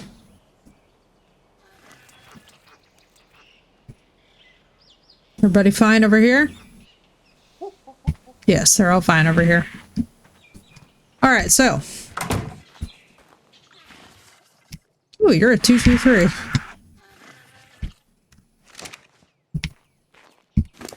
Man, only all of this breeding just to get one mutation that we don't even know what it is yet. Phew. Luckily, we have all this to go, but... Yeah, chat, that's what I was saying when I said this could be an interesting kind of day. Options, Fighter 11. It's but enjoying myself now in Immersion. Agreed. Agreed. It's why too, it's like there's certain games that I absolutely love. Like I love me some good Sons of the Forest for that reason. Like even if all I do in that game sometimes is go in and creative and just build shit, sometimes it's nice to just have fun with like a somewhat chill survival experience where you're just like kind of just vibing. I don't know, like I was never big on that either. I find that it's very exhausting. Like even for a while, I used to play games like Paladins and whatnot, like Overwatch and all that shit. But to be honest with you guys, especially as a lady gamer, it just sucks. Every interaction that you have on there is just like occasionally I'd find other girl gamers and they were really cool. But like for the most part, survival and cozy shit is where it's at for me. I just simply cannot be bothered with any of that crap. Because like even just playing some normal ass Elden Ring was like a difficulty to the point where you just have to like basically let people know like, dude, stop being a fucking weirdo, you know? I literally just cannot stand the weirdos in gaming. It makes me, it gets nauseating after a while. You get to a point where you're just like, dear God, save me. Highs and lows. There's always a bigger dog. It becomes chasing the dragon. Exactly. Exactly. Oh my God, we have triplets. Right. Well, are any of you mutated? No. Oh, sweet Jesus. Okay. No? No.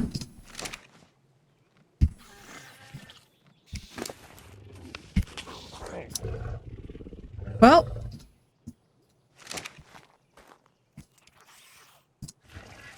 Dude, it's not even the griefers, it's literally just straight up creeps. Like I can't even explain to you guys what like last week, so I had to ban over 10 people last week because of the state of my DMs. Like even just playing this, you still get weird shit where people just start DMing you and being like, "Oh yeah, that's totally normal." And I'm just like, "No, it's not. It's fucking weird." I'm like, don't do that kind of shit with games. You know what I mean? Yeah, no, it's awful, dude. Especially like, and I'll be real with you. It's why there's certain games too where like, because people are asking like, oh, would you ever play official on Arc? And I'm like, no. And they're like, why? And I'm like, because dude, I have enough of a problem. To be honest with y'all, I have enough of a problem as it is with just like having to constantly, I feel like, re-explain boundaries. But like, we're getting to the point with the mods where we're just straight up explaining like I had to straight up turn off DMs on Discord. It's heavily restricted at this point because it's basically like in a single week it was so stupid that I was just like, what is going on? Like we had a thing here where some rando came in here and was calling me like morbidly obese or whatever, and I was like, hey, that's not cool to do, obviously, because hello, it's rude. For one, like it doesn't really matter what you think about my body size, like it's nobody's business. And I had to literally explain to people that it was like, yeah, that wasn't like open season to like jump into the streamer's DMs and start trying to talk to me about it. You know what I mean? Like it was a whole sentence that was like, oh, Fight Club. Yeah, I've had weird fucking DMing going on all week this past week. So I had weird DMs in the background that I had like weird chat behavior. So like we had like 10 or 11 people that just straight up had to get banned. So it's been, for me, like I was like, man, I feel this full moon in a way that I don't usually feel it. And I try to keep it real too, where it's like, I don't have any fucking problem saying like, you know, I have got one of the lowest thresholds for boundary violations of anybody that you guys will ever meet.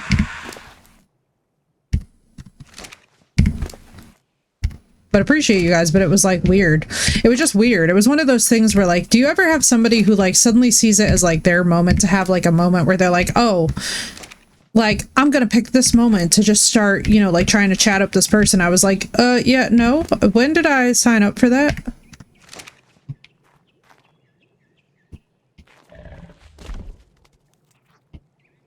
Let's see. I was like, yeah, I do not subscribe to the whole,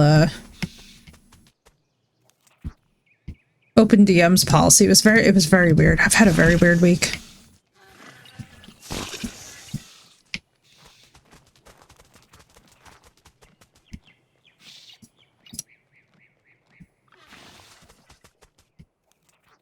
No, it wasn't a holiday or anything. It was just a normal day. Unfortunately, too, it's like that sometimes with the general public with, like, you know, depending on, like, to be honest with you guys, like, what's going on currently, like, even with the news and stuff, you usually find that when people are getting really weird, there's, like, a lot of shit going on globally and whatnot. Honestly, Patriot, you're probably all the better for it because Ubisoft sucks.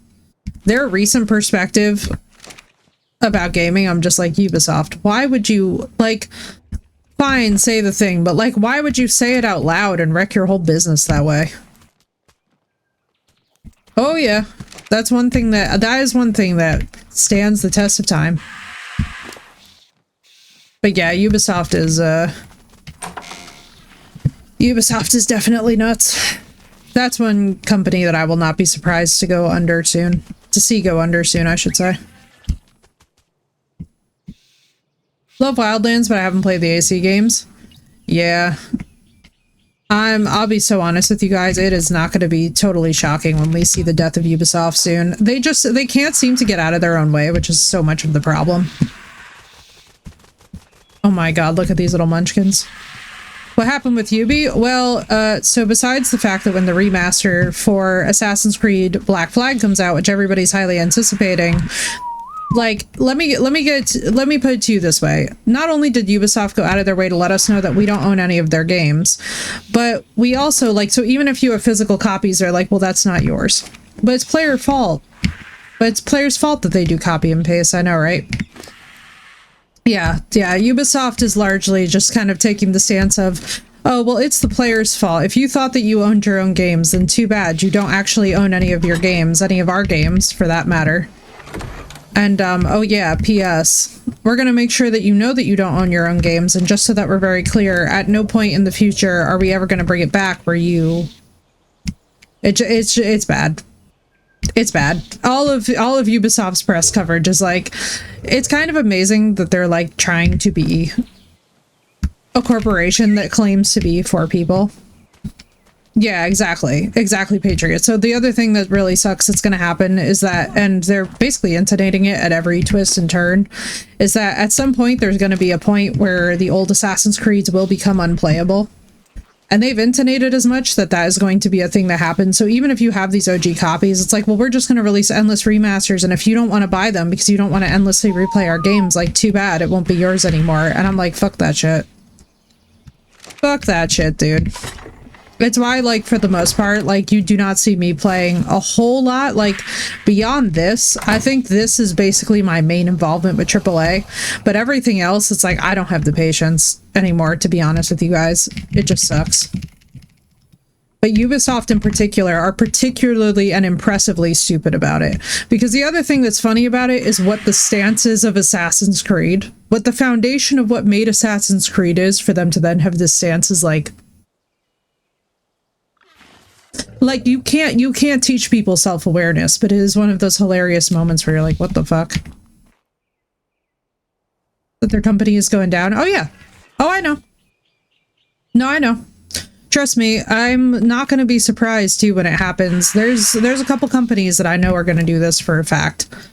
And one of them happens to be one that used to be a big old favorite of mine, and I'm not going to do any talking on it because I don't want to get into it, but I'll put it to you this way.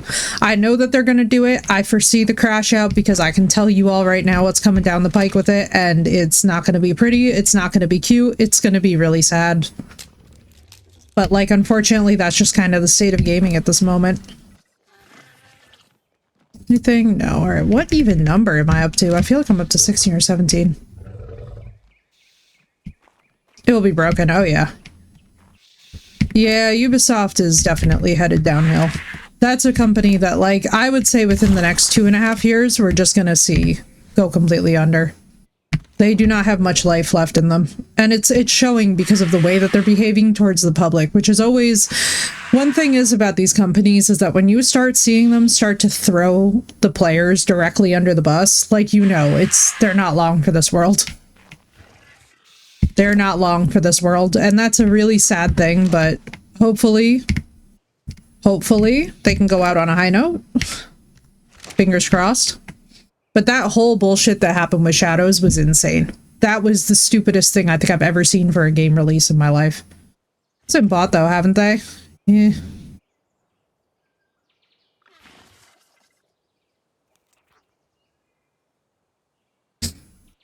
You know, I would like to see Hex, but to be honest with you, I don't actually trust them handling the topic anymore. So to be honest with you, if they die before Hex becomes a thing, I'm not going to be upset. And it's funny because I am literally a practicing occultist. So you would think that that's the one that I'd be excited for. But at this point, with their lack of quality control with some of their releases, I'm just like, you know, maybe it would be great if this thing did go under. I'm like, maybe the best part was the friends we made along the way. All right, so you're a Juvie PEGO. We're going to need more. But I like the Ubisoft formula. Same. Completely agree. Like, I love the open world. I actually really adore the open world Assassin's Creed, which is like something that like a lot of people talk about. It's like I like the old ones, but I also really like the newer ones that have come out. So it's like I'm in this really funny position with it where it's like I basically feel like I'm almost endlessly explaining that I'm like, trust me, I'm not a Ubisoft hater. I'm a long-term customer of theirs, but the decisions that they're making, frankly, from an objective business standpoint, do not suggest that they're going to survive in this market. And it sucks to say it that way. Oh god, oh, Neff, it was so bad. They managed to offend like half of the country of Japan in the marketing for Shadows. It was like, it was such a train wreck that it was unbelievable, and all of it was Googleable. All of it was like basically Googleable. It's just like, if you go into the Shadows disaster, it was just bad. See, I'm okay with Black Friday. Yeah, it was oh god, dude. It was like, it was one of those signs where you're like, oh no, this is rough.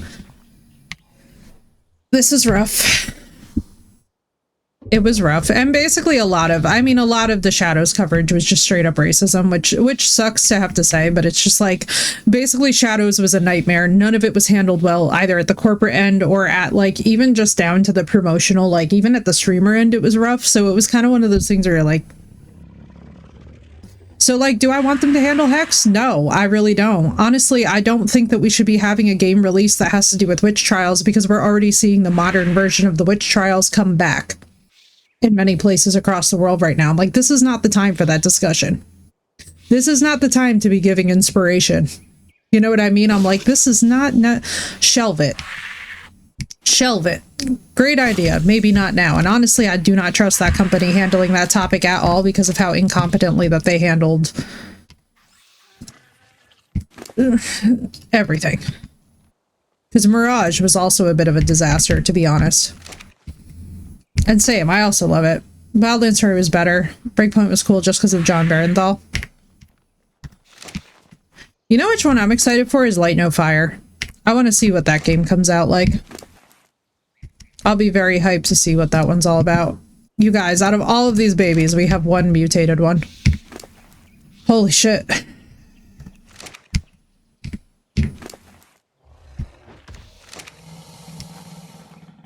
Alright. So I'm assuming that we were on. We're probably going to have duplicates. What's up, Quantico? How you doing? Yeah, the AAA gaming scene is going to go through a problem anyway, though, just because people don't have money. Like, and that's just the God's honest truth. Like, as we see more economic stuff, it's like, to be honest with you guys, these problems are going to mostly take care of themselves because people will not have the money to spend, and when they do choose to invest money, it's not going to be in these products. Just playing around my old areas I grew up in. Yeah, I love that. I like that about the Italian Assassin's Creed as well. It was fun.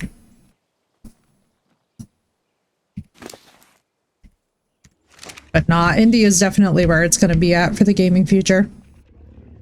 Babies on hands, male and female 278. Let's go. That's awesome news. I was going to say, too, we have a frickload of meat over here if you want to drop them off just to eat off of these troughs, because we have got, like, an ungodly... Honestly, we have more meat than I think we need. Let me just leave the babies in here for now so that nobody, fails to get fed. Let me put this back in the trough, because I think you're on the trough range. Yeah, you should definitely be. Oh my god, my little pegos. Is everybody a juvenile? Everybody looks to be juvenile. Well, mostly everybody.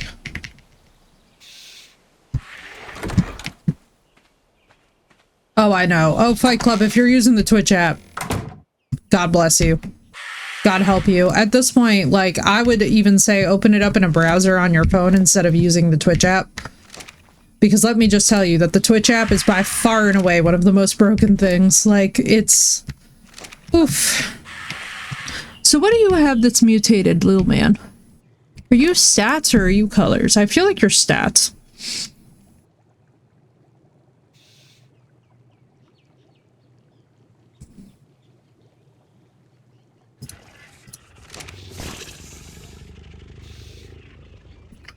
You must be stats, because there's no way that you're color. Oh, well, you know what? I can't see his feet. It might be his feet.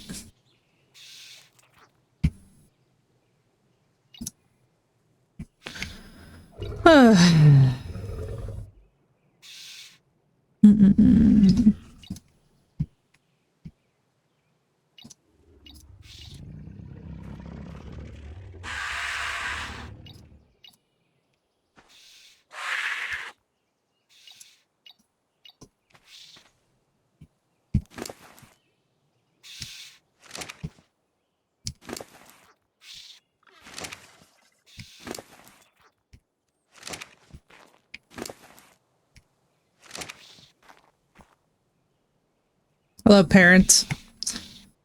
Admittedly, I would like more mutations from these guys. Oh, I didn't ask any of them to follow me. That would have helped.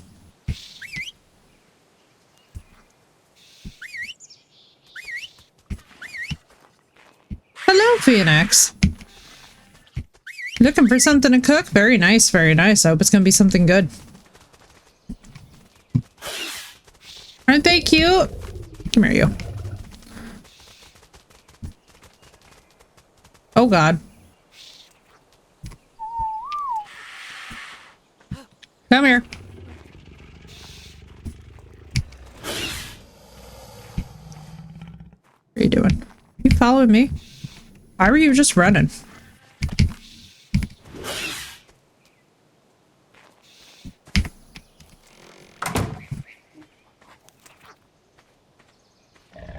Why, thank you, Marissa. Isn't it, though? They're so cute. Look at all these babies, and only one of them has mutations.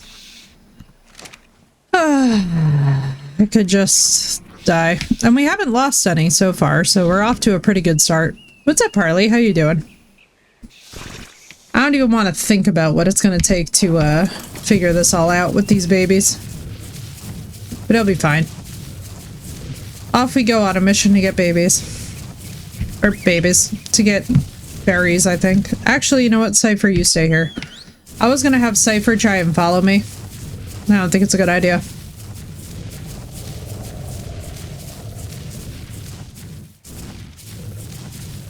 Mike, Cypher, you stay here.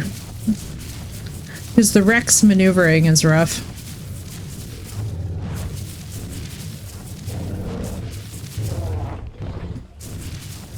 Let's go and get some berries.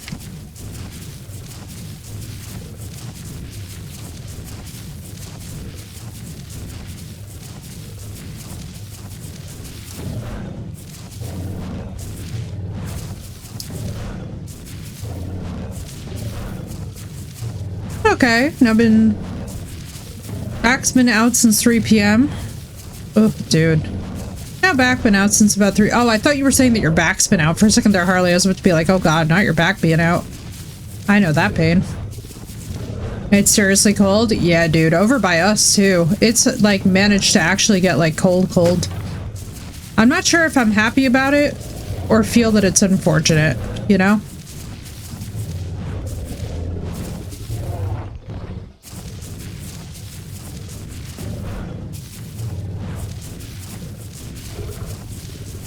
The codes and stuff? Well, you're gonna have to reinstall the OS, are you not?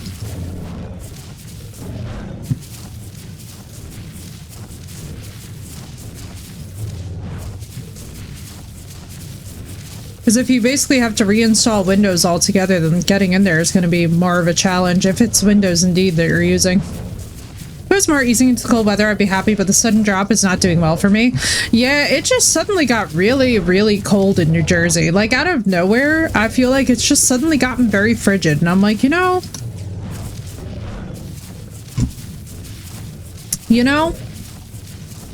not loving it. Admittedly, it's a little bit too soon for this level of cold.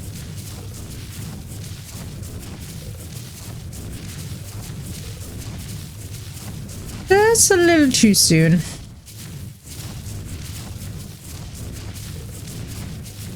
Oh, I love the snow. See, that I could actually go for. If it's gonna be cold, I would like it to be snowy as well.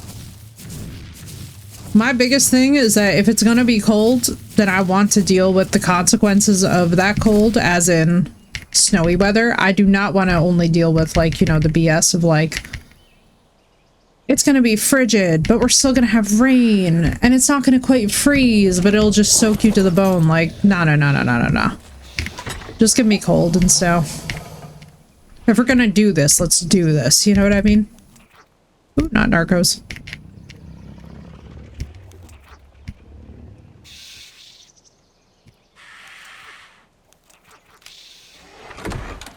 Where I live, but I think that's because last year it wasn't cold at all. True.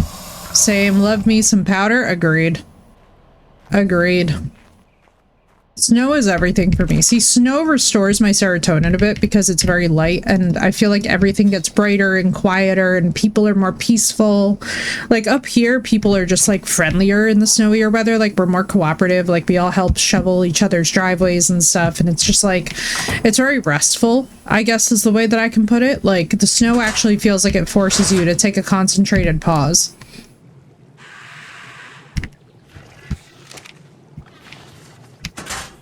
But what I cannot stand, I absolutely cannot stand, is when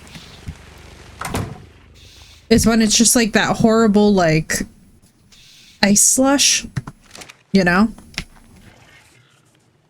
It's like not quite enough to call out of work and stuff, but just enough to be annoying. What is your mutation? I need to know.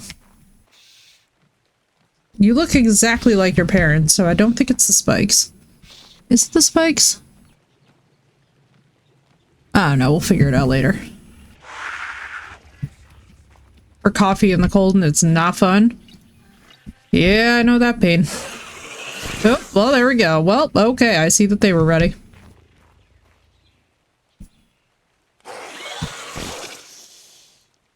You know, I may as well just let them chill out here.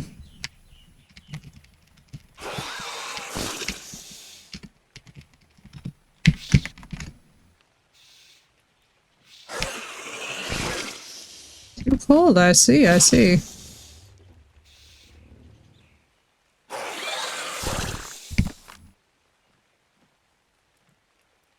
Dog was happy, yeah, they love snow. It's also about having the right gear for the snow, I found. Like, for me, I love the cold, and part of that is because it's like, I have the right stuff to be able to hang on to my body's warmth. I don't go out there in like flimsy clothing, because whenever I go out there in flimsy clothing, I immediately regret it. And I immediately understand why there's a lot of people who are like, are you trying to die? Like, don't go out in like freezing weather without like the right gear on.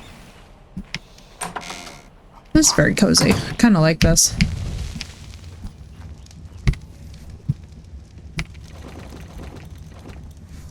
Yeah, you gotta have the kit. You gotta be kind of prepared, you know?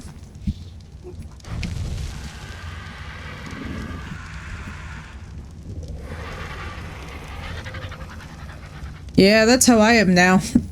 It's kind of funny, but before, when my metabolism was broken, I like never got cold. I was always somebody who ran too hot, and now it's just like I am freezing at the drop of a hat. Like, I don't actually have heat in this room because my radiator has been broken forever because haunted house. But it is kind of funny, like, I have a little space heater. You guys would laugh so hard if you heard my mom swearing at this little space heater. She was losing her mind because it was shorting a fuse in her bedroom that's like across the hallway. I was like, I'm sorry. I was like, yell at the house, not me. I'm not trying to have this happen.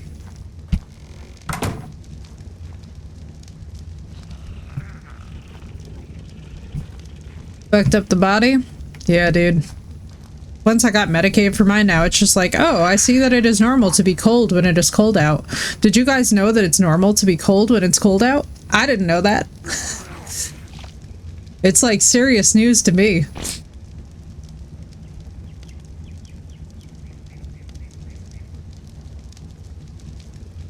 Like, what? Before I was like, I had that classic, what would we call this? That classic Mediterranean problem, being too warm in every single room that I would go into, and now I'm just like, well, I'm freezing. I've discovered since switching meds. Right, Marissa? Right, Walker, I know, dude. It's funny too, because like if you go back and forth between like, if you go from a time period where like you were running too hot and then suddenly you're running too cold, you feel so completely off kilter. Like my whole life this autumn into this winter has been like the weirdest experience, because I'm just like, I don't get it. I normally run hot. Now I'm just freezing all the time. Like freezing in the middle of the night. Like I have an iced coffee and I'm actually feeling cold from the iced coffee, which is crazy because I'm like, my soul is freezing cold. Why is this? Why? I used to be the kid who never wore a coat, you know what I mean? And now I'm just like, well, we're bundling up. I'll tell you what though, Marissa, you get one of those Oros coats, you're never gonna regret it. That shit will keep you warm. It's unbelievable how powerful that solar core is. It's the same stuff that's in spacesuits, and those coats are just absolutely, like, while they're an investment, I'll tell you this much, I'm never gonna buy another winter jacket again. Like, if I get cold on stream, I'm just gonna grab my jacket and put it on, and when I tell you guys, like, it just keeps you a different level of toasty. I love it. Hang on, let me see something.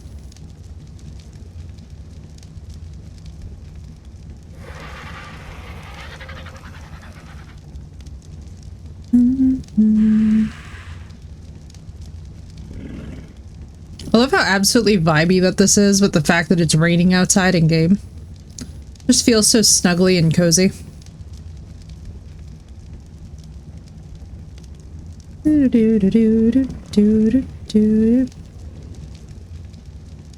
I'm like, I guess I may as well settle in because we are gonna have an insane number of PEGOs. Give me back my 14-year-old body. I want to go back to being able to walk in snow with a t-shirt. I know, right, Phoenix? Well, so actually, no. I would never want to go back to 14-year-old me, because I'm going to tell you guys why.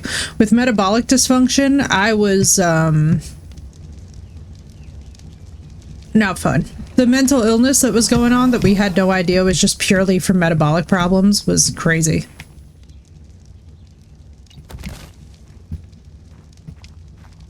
Sorry, Isaiah, but I feel a moral obligation to get you out of the corner. I'm like, would I ever want to go back? Probably not.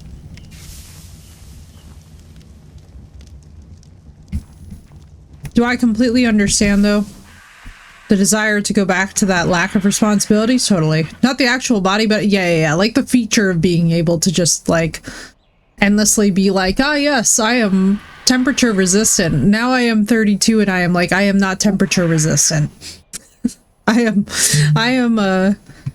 work out in the elements. I work out in the elements. I'll take cold all day over the heat. Exactly, Patriot. That's exactly how I feel as well. What's the company that makes those jackets, the really warm ones? That is Oros. Let me see. It is. There you go. There's a spelling of it for you guys. If anybody is curious and or wants to splurge on something for themselves, go for it.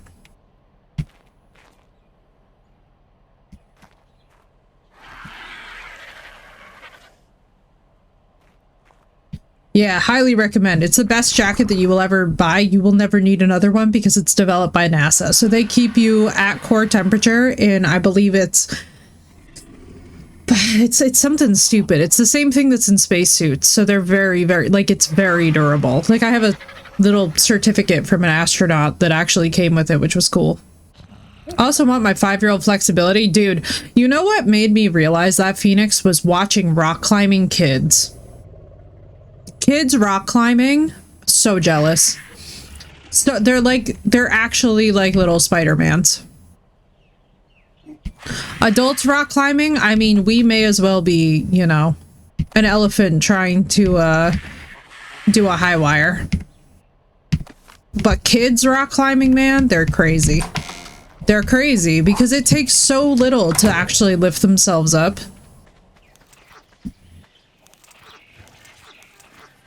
Hello, my munchkins. They're so cute. Alright, let's see what's going on out here.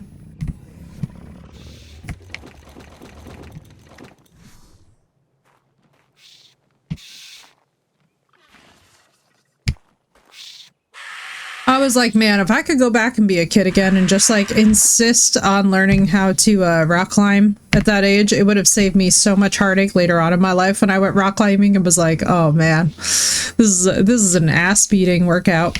You know, I had a feeling that I would get twins out of one of these. I'm glad I listened.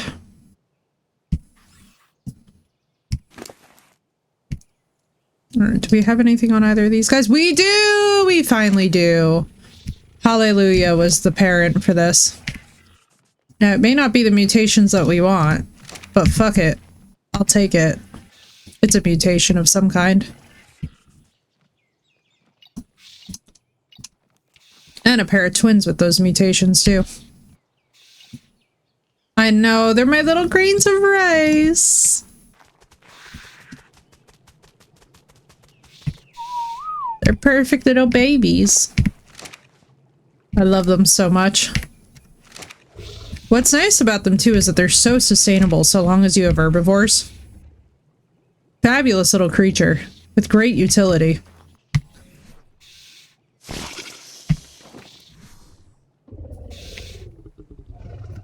Gotta baby these guys a little bit.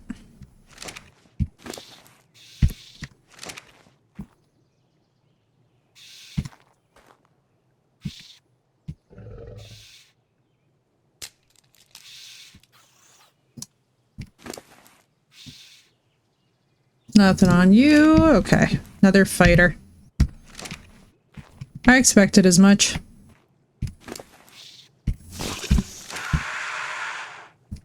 I just love that they scream existentially. My favorite part about the PEGOs is that they wake up and just proceed to just belt it out. And I'm like, dude, I get it.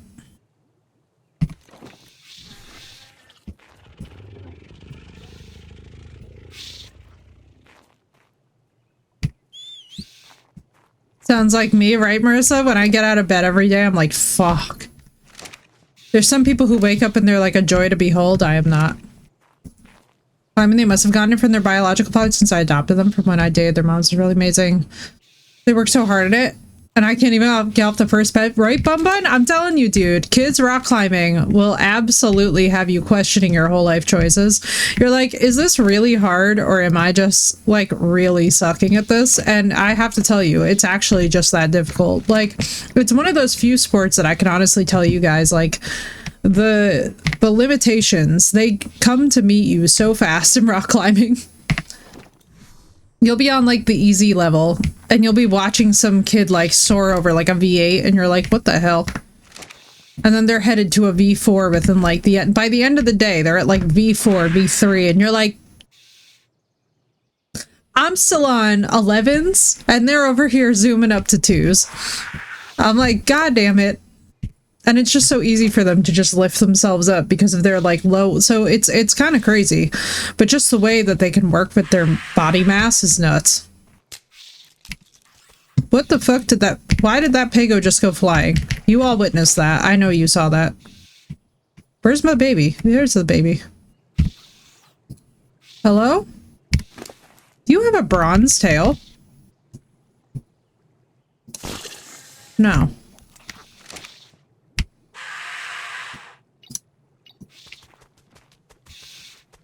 Very cute, though.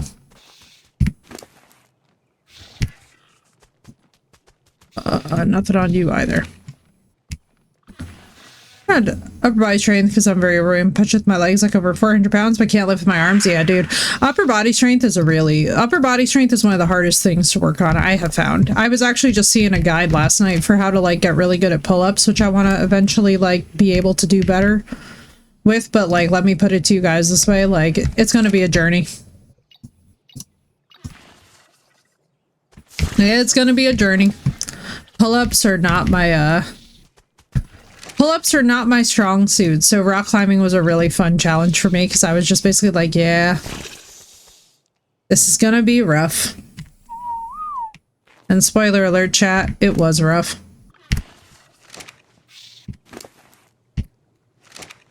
Very fun, but also very rough. I just for the life of me want to know what's mutated on that. I need that good luck with these mutations.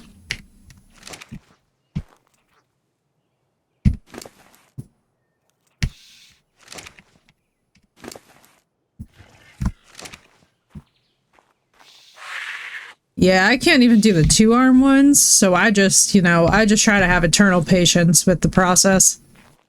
And just being like, all right, so what I want to do, so the guy was actually showing this, it was like, if you can like scoot your butt out, right, and then have like your legs down on the ground and then like practice pulling up with just like, basically like sitting on the ground and rising to a pull-up, then you can eventually like move your like feet onto a bench, then you can like elevate your feet and like gradually like make it more and more difficult until you can actually go to the bar directly. I was like, oh, this would actually be perfect. Thankfully, like, we kind of have the stuff for it at the house. I just need to figure it out. Climbing is really good training. I would recommend to anyone who wants to do hiking. It makes hikes so much... Oh, I know, right? So I used to be rock climbing, like, maybe 3 to 4 times a week. It was a lot of fun. I actually got pretty decent at it. But holy shit, is it work. It's such good training, but like, oh my god, you have to have the time, the energy, and here the money for it. Even as a kid, I could never pass the presidential fitness challenges when I was a kid, so it really was kind of crazy. I couldn't do a push-up or a curl-up. I couldn't do the run. So I was out of breath just walking out in the field. Yeah, like I was, basically, I could do everything in the presidential except for the push-ups. The push-ups were assholes. Like, and even to this day, like, push-ups for me are just frustrating. I don't know what it is. I think part of it is that when I was younger, I was an equestrian. So because I had the lower body strength and the core strength, right, like a lot of like the running challenge was easy for me. The like as I got older, like doing any kind of like squats and whatnot has always been easy, but like upper body stuff was just simply not part of, at least not part of my equestrian experience. But the core stuff and the legs I got very heavy on, so it's kind of funny the way that it all balances out, you know?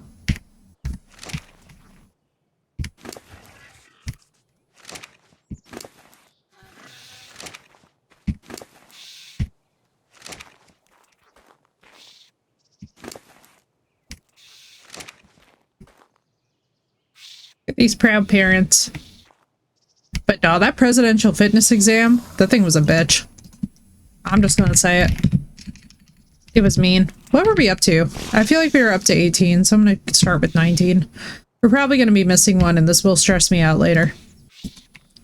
Nobody's fault but my own, really. I also forgot how to spell fighter there, which is great.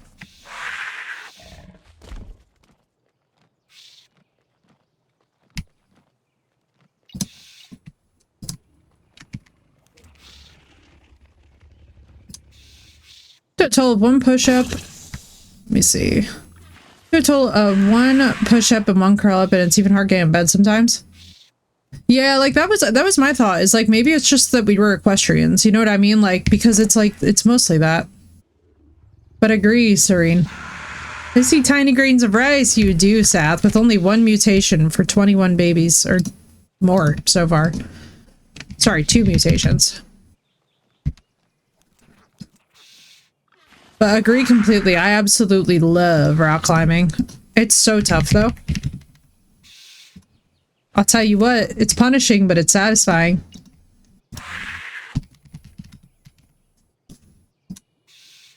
There we go.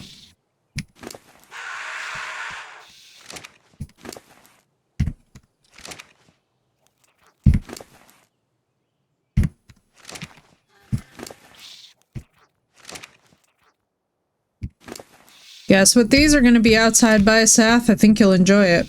we're going to be doing, I'm going to place these basically by the turret ranges so that essentially we have just like fighter guard Pegos until we actually move stuff down there. Tonight or tomorrow at the latest? No problem, girl. How's it going? How has rearranging been? Pego bodyguards, exactly.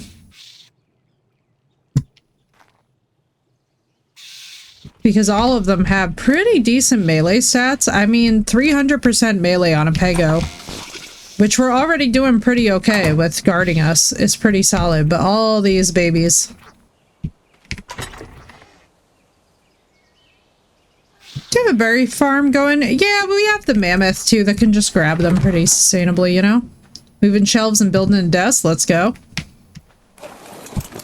Yeah, we got the high level mammoth and then we got the, whatchamacallit sitting right there. On a boarding facility and train too. She used to compete in hunter jumper as well. I dig horses a bunch, cool dudes. Yeah, dude. I was big on the jumping. I love them quite a lot. Horses are like, horses to me are as natural to be around. So what is following me? Oh god. I heard tiny footsteps. Up, up, up, up, up. There's a baby following me. I heard it. I was like, I hear Pego feet running. Where? Come here.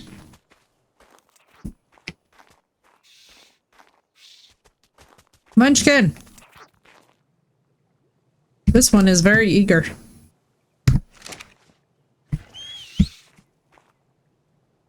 How far along? Alright, so you're a juvenile. Perfect. Grabbing that. Yeah, dude, I love horses. I love how intuitive the horses are. One of my favorite creatures on this planet because honestly, horses will tell you faster about the people that you were around than any other creature that I have ever had the privilege to be around. Horses and dogs, man. Both of them have like almost unfailing intuition when it comes to people, and it actually blows my mind. Maybe some movement speed on these guys. Riding horse as a kid? Yeah, dude, it was so relaxing. I'll tell you something too. There was something for me, like, so I grew up in the generation, I was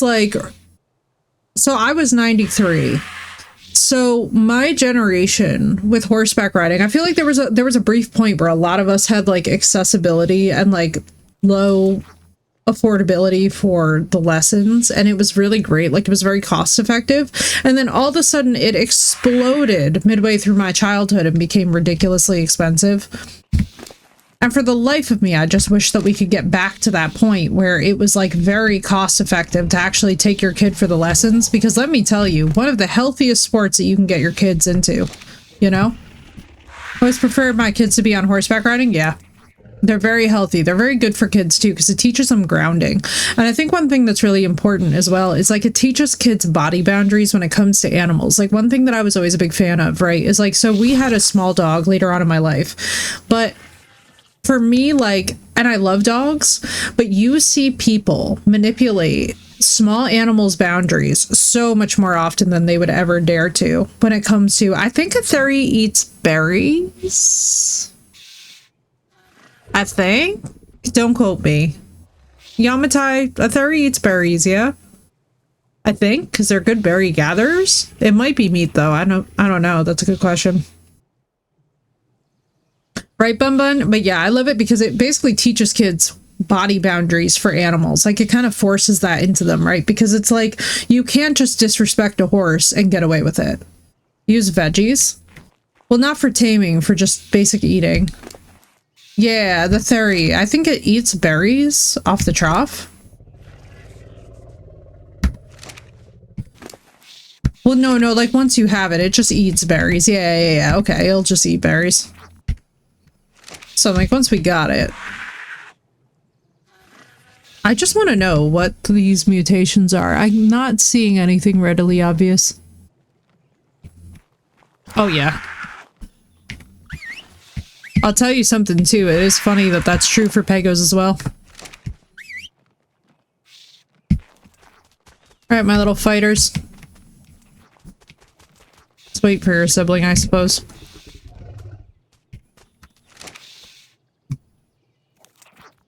These babies.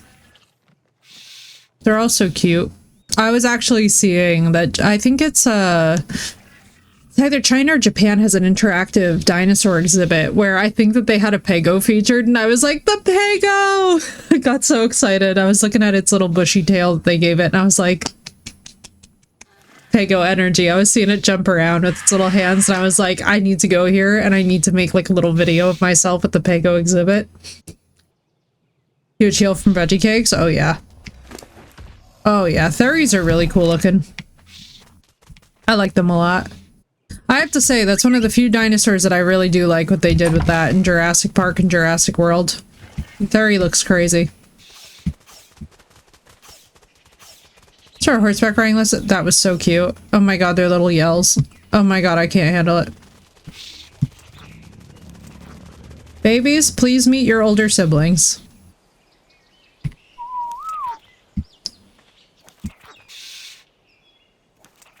So very cute.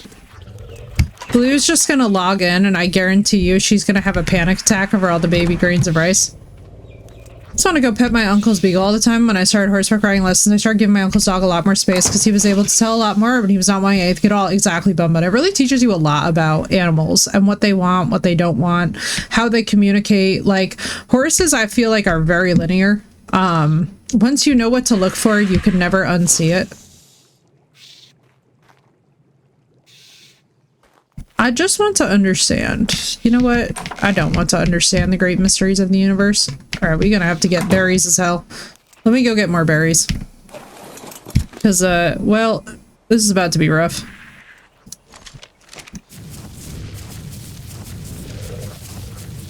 Hello, children.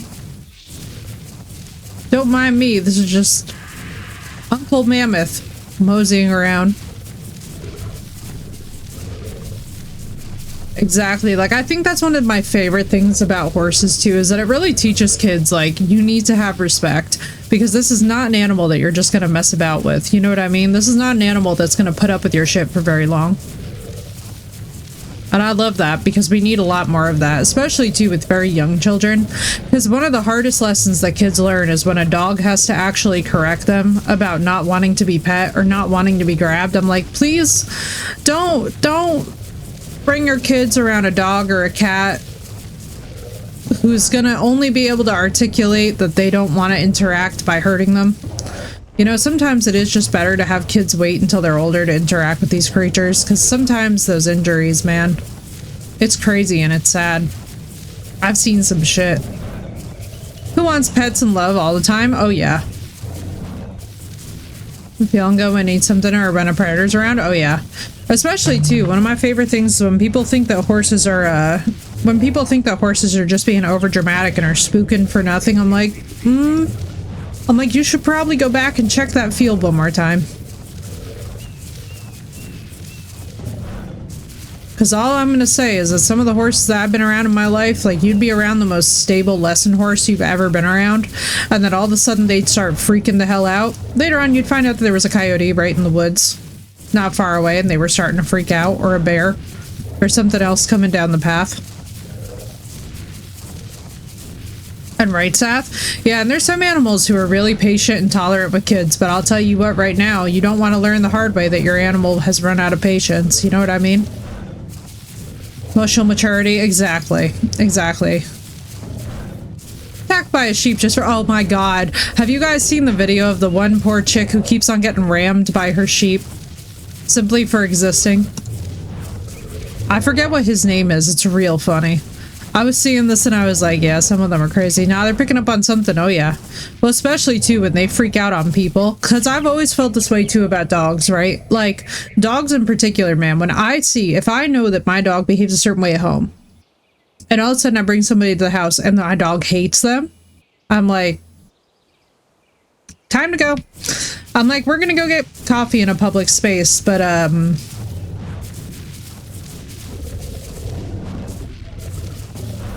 not always, but it's like, if the animals don't like a person, I'm the first person to get out of the room. I'm like, nope, not trying to find out why. Not trying to find out why. It's one of those rules up here that's as normal as we always keep our windows covered at night. Like, You just don't, if the animals are saying no, I, as another human being that am simply an animal, am also saying no, loudly and clearly. Because there is no way in hell that I am risking that.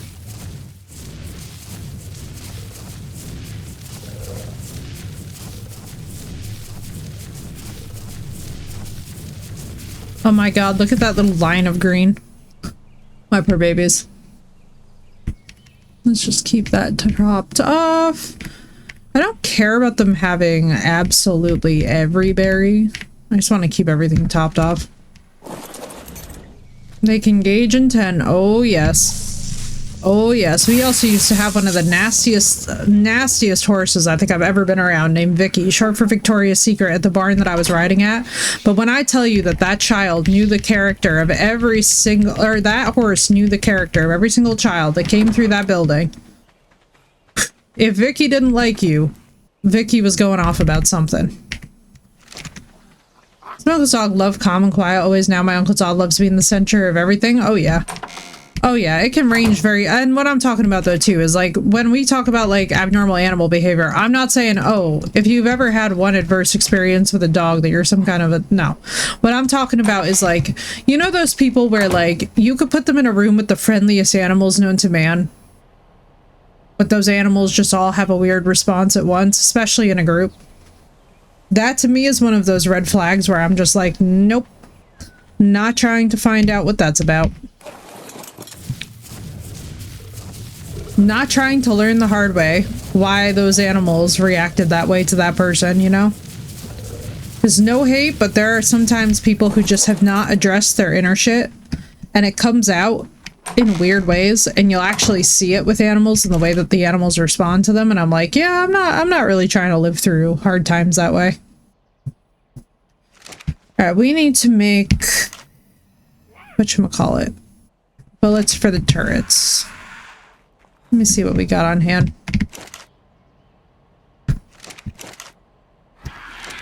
Alright, I need flint. We have flint. Huzzah.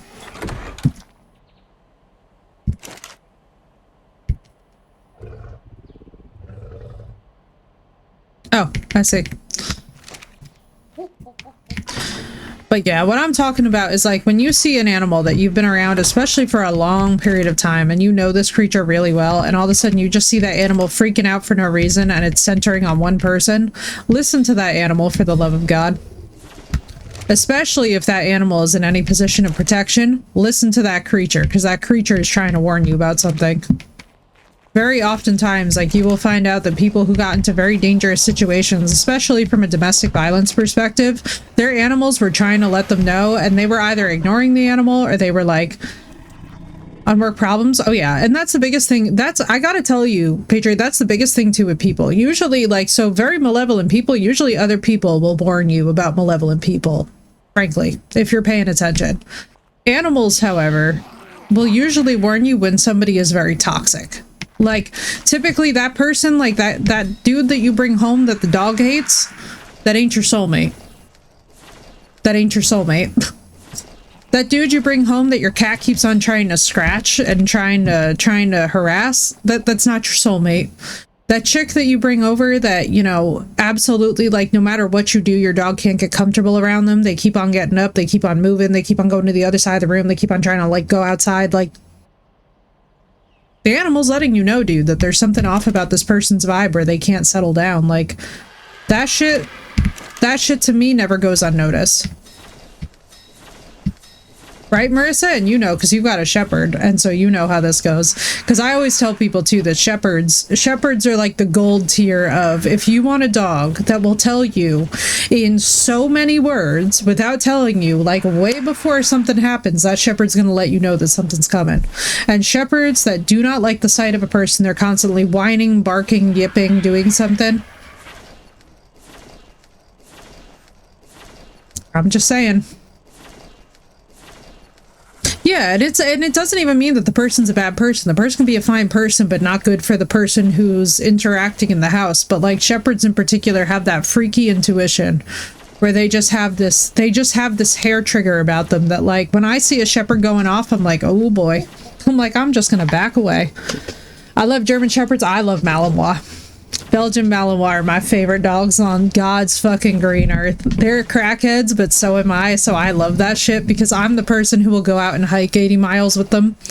I'll be out doing all of the, like, search and rescue stuff with them and doing crazy shit. But, oh yeah, even Lola's reaction. Let me say, Lola's reactive and doesn't see many people. She knows her people and loves them, but certain other people she's like, fuck out of here. Exactly, Marissa, right? And you could tell when it's temporary reactivity versus when it's actually something being off. There's really a different vibe. My fave is the American Bully. Great dogs. Great dogs. I remember I took a horse from an Anemi team on my very first time on breaking a horse. I was able to do it right away and was very loving towards me and two other people's until I moved away and it had to come to a stable near me.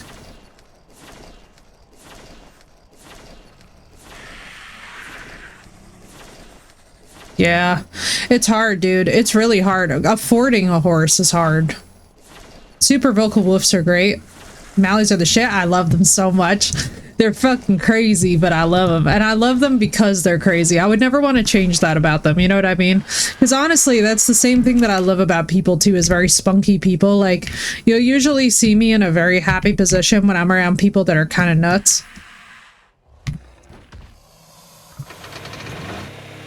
It just, something in my brain just gets really happy when I'm around a particular type of crazy. Where it's like, it's not a bad crazy, it's like they will totally go from jumping out of a helicopter to like they're the kind of people where like you could hit them up and be like, do you want to go to Zumba? I know it's 2 p.m. on a Friday, and they're like, fuck yeah, I want to go to Zumba, I'll move my schedule. But then at the same turn, you're on your way to Zumba and they're like, what if we did a 95-mile hike instead while also blasting this podcast while also I'm on a conference call with my boss, and you're like, okay. And you're just like joining them for the day, and it feels like being on a Skyrim side quest where you're like, I don't know what's happening, but I think Shea Gorath is involved. I love Huskies and Beagles. Oh my god, I know I love Beagles. I love me a good Beagle and a Husky. I feel for Huskies though. I have to tell you guys, it's tough with Huskies. Because I really feel like they're a dog where it just genuinely feels like abuse to have them in any other climate but a cold climate. Pomskis, oh, they're so cute. I love Huskies. I just feel so bad for them, dude. Whenever I see a Husky in like a hot climate, like, I'm like, it should be honestly not chill to have a Husky in somewhere like Florida. You know what I mean? It makes me sad. But no, I love Beagles. Beagles are so sweet. Beagles, talk about intuition. I mean, Seth could tell us. It's like, Beagles, they've got a whole different vibe about them. A Beagle will let you know way in advance if you need to be concerned about something. In Arizona, and I was like, poor baby. I know, girl, where any place that it gets to 145 degrees Fahrenheit, it needs to be illegal to have a Husky. I'm sorry, I stand by this. There are certain dog breeds that should not be in certain climates, and Huskies are one of those breeds where, dude, they suffer. A dog overheats in the summer? Yeah, dude, they suffer. They suffer. Like, even up here in Jersey, when I see people walking them on hot pavement, I'm like, do you realize how bad that is? Sophie the Pomsky. Oh yeah. Oh god, they're so cute. Some of the crosses are really cute. I feel bad. Honestly, you know what dogs I feel really bad for that have a rough reputation? Doodles.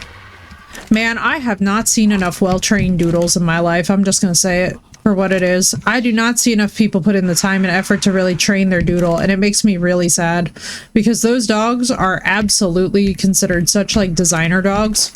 And I'm like, man, I would love to see more doodles get adequate training and treatment. My dog needs a gym card? Yeah, right, dude?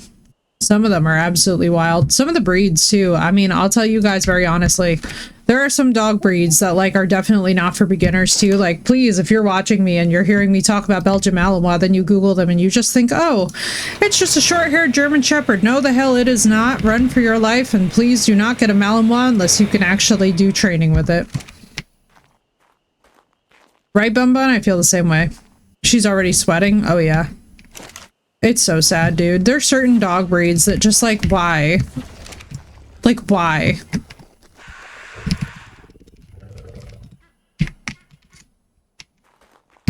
Just why?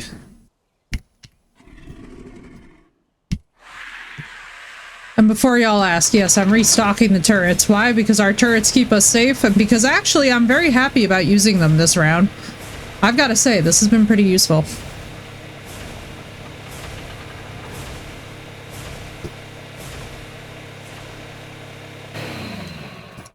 How much do we have over here? A decent amount. Loves it when she's not freezing. Oh yeah. I feel like most mild temperatures dogs love. That's a button she presses all the time, the word for... Yeah, right? Oh dude, I know. I was seeing a husky mix do exactly that the other day, and it was really funny. The two were pretending to have an argument, and they're like, who's right? And she kept on saying, like, she was like picking her mom as being the one who was right in the argument. It was kind of hilarious. An animal and don't ever care for them or prioritize the animal's well-being. Agreed, Patriot. Agreed, dude. It bothers the hell out of me. Bothers the absolute hell out of me when I see people who get a dog breed just to get the dog breed but don't actually spend any time like learning anything about it. I'm like, guys, please. If you do anything for your dogs, please look up the breed of dog you're getting before you get a dog. Because if more people did that, then we'd have less dogs in shelters needing homes. Just saying. The amount of dogs that are sitting in shelters simply because the owner did no research before they got them pisses me off so bad. Especially too, like, so it's really funny. And are Indian? Oh, that's awesome. They weren't, this couple was not Indian. This couple was from, like, I want to say, like, Milwaukee. It's some small state in the United States, but it was real funny. But I know a lot of people who use those buttons. I'm always very curious about them, especially too as a former researcher. Right? It's just like, dude, do research. Like, we live in the age of Google. There is no reason to have an animal that you did not do research on unless you were truly just trying to do something like to help somebody out and rehome it. And even in that case, if you don't feel qualified, please reach out to things like certified rescues. There are resources available, you know, see what you can find for free. I'm not saying you have to hire like some top tier trainer to help with the situation, but like at the very least, try and do basic research because it will make a crucial difference for your experience with the animal.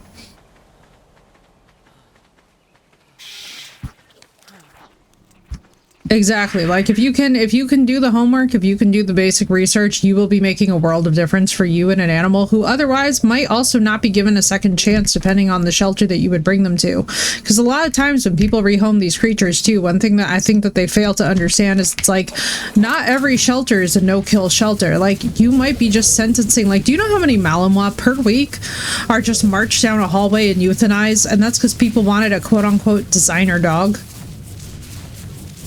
It makes me actually infuriated to realize how many of them just wind up getting killed for no other reason than nobody can take them and they're a lot of work. Like, I'm not gonna lie to you guys. Having a Malinois is insane. Your day, your life, your whole home life, like even when I eventually get mine, it's like a good chunk of my stream time, you will be seeing Riot on camera.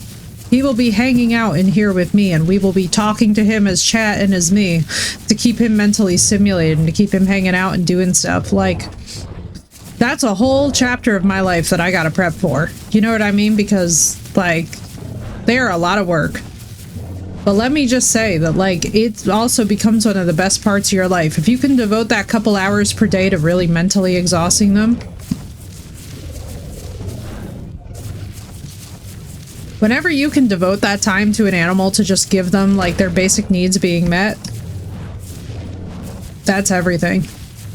But yeah, those dogs, it's so frustrating. It's one of those things, too, where every single time that you talk to the rescue about them, yeah,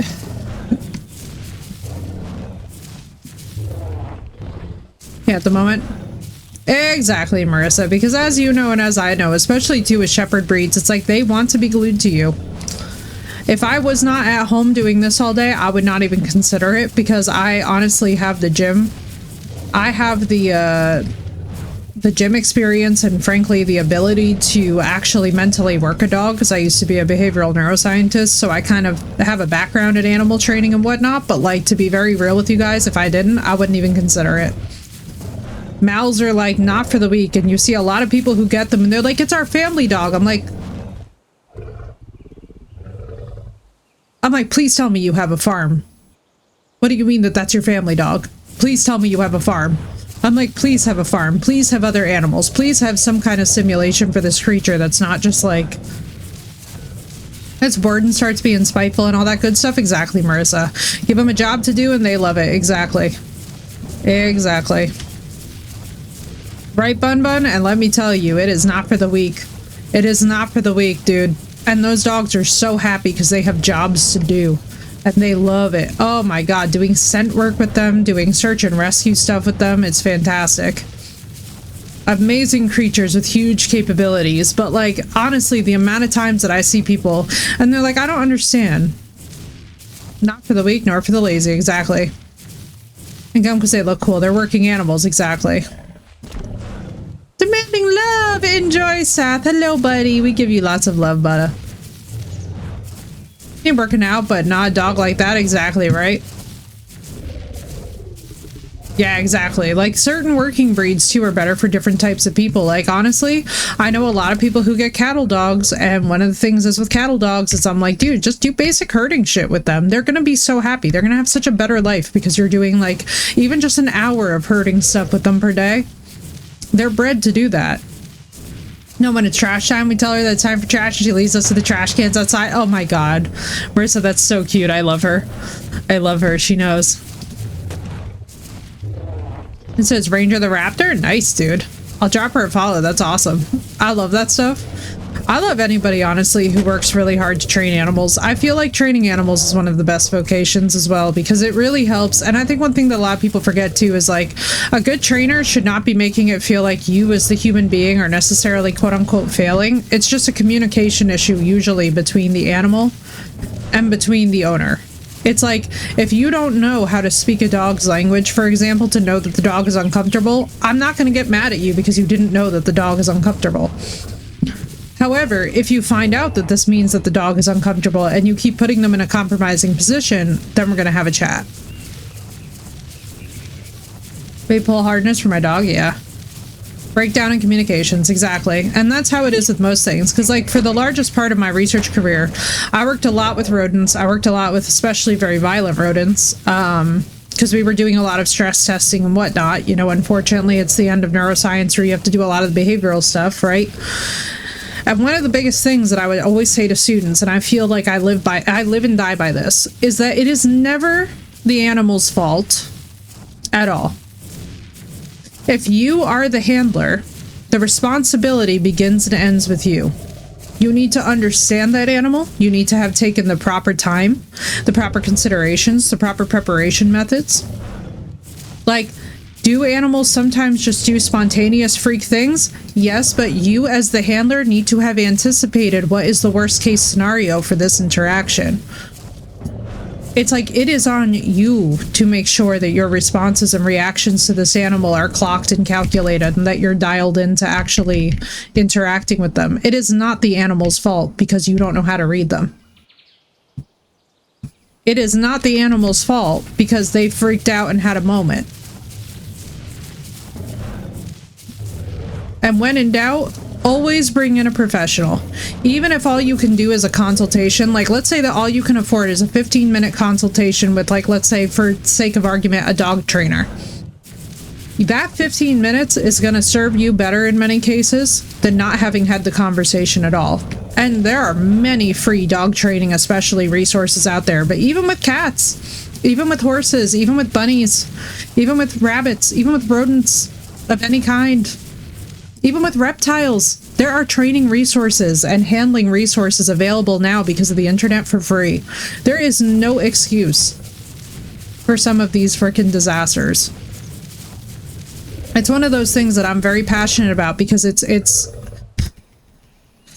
to have a background in animal handling in our current world is frustrating because there are many, and I hate generalizing, so bear with me, but there are many more people who are like, I don't understand why I can't just scroll TikTok all day and only spend an hour with my dog and my dog is destroying my house. And I'm like, your dog is destroying your house because your dog desperately wishes that you would do just about fucking anything other than sit on this device and ignore them all day. You have a freaking border collie.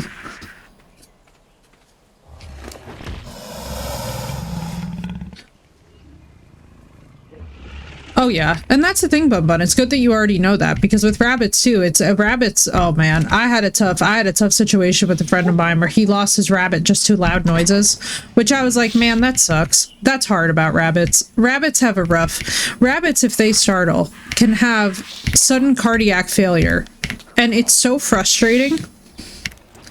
That is one of those few creatures that I'm just like, I just want to put them all in a protective, noise-proof room and just be like, no. Because it's like, so what? Someone's engine backfires and you lose your pet like that? That's utterly heartbreaking. What the frick? But yeah, there's training resources available for just about every single animal out there in creation, aside from wild animals, which please do not touch and please do not interact with. And please, for the love of God, do not be out here trying to be the ocean Ramses. Like, as somebody who has gone diving with plenty of white sharks, please don't do the shit that you see people doing on Instagram with sharks. Please leave sharks the fuck alone. Please. Asking for all of us. Please, for the love of God, don't become a news story just because you were like, oh, I saw this on Instagram. Unsee it. Because sharks are one of those creatures that, let me tell you right now, you will not get a second chance to give them body boundaries. Expect the animal to do what their tech does. Give them adrenals and then be able to put them back on the shelf. Doesn't work that way. Yeah, leave all wild animals alone, please. Don't, and please teach children as well. Don't, please, no. Exactly, Fight Club. And also, things like orcas and whatnot, as much as they can be friendly, as much as dolphins can be friendly, like, please. Please. Common sense. Common sense. I'm not going to be out here endorsing, like, just because you can look up handling stuff and researcher credentials, or like research people online who are like out here working in the field with the creature, does not mean interact with the creature.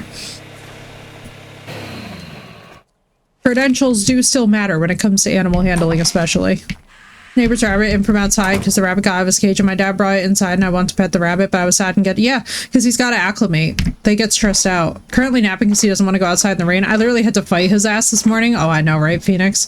That's the thing too, is that different breeds also have different levels of activity that they prefer. Like Raja was the same way. There were some days where I would look at my cute little King Charles Cavalier and he would literally be looking at me like, he was like, I know you don't expect anything out of me right now. And I was like, yeah, no. I was like, I don't expect anything out of him. He couldn't do it anyway.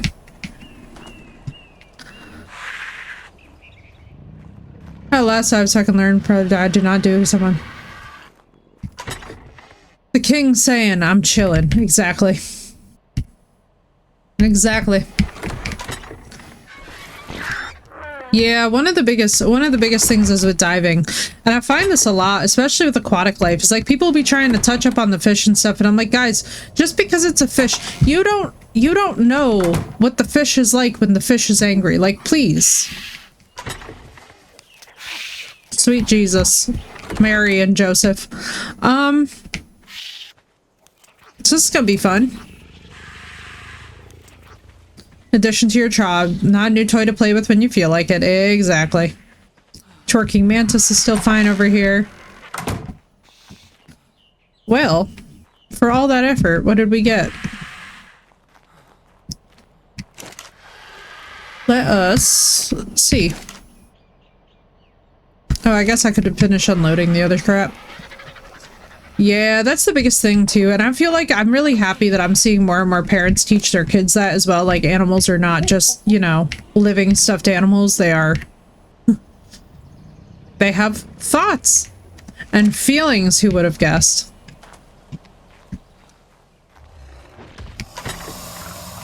Animals also say no, and when they do say no, not all of them do so in a friendly way, which I will never forget. That I once knew, like, actually, you know what really gets me? Do you guys remember the case where the Rutgers kids were holding up the phone recording the bear charging at them? Hello, man-made. Welcome in, welcome in. Do y'all remember that when the kids were like recording the bear charging at them? Because I gotta tell you guys, that drove me absolutely up a wall. I was like, why were y'all messing with the bear anyway? I'm like, it's a bear. Living creatures, right? Exactly. Oh, I think that these things are just aging. Because I heard the PEGO screech, and at first I thought it was you guys. And then I thought maybe a wild PEGO is here, and I was like, oh my god, that poor wild PEGO. It's about to find out. I'm good, man-made. Tired today, but good. And I hope lunch is going well.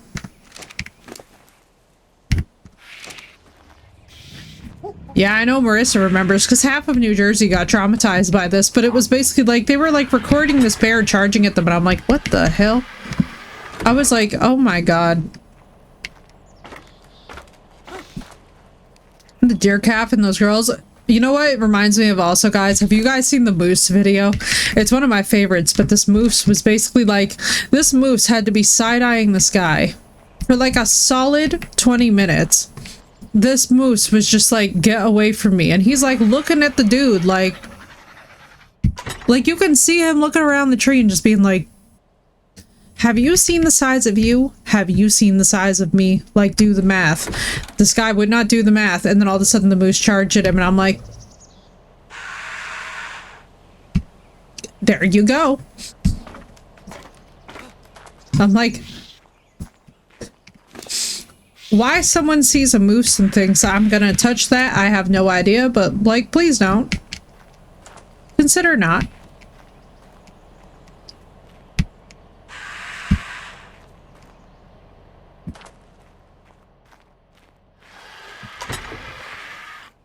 Alright, let's put all this away.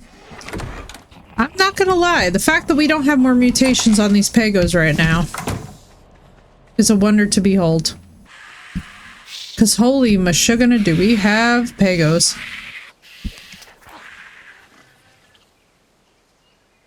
They're all so cute. Look at the little... Blue's just gonna walk outside and be like, what in the name of God? Alright, so do you have... I don't think that you have any notice. Oh, you have green hands! Look at the little green hands! Oh my god, it has green hands! We're on our way, chat, to neon PEGOs. Do you have green feet? I saw the little green hands and I'm like, wait, what?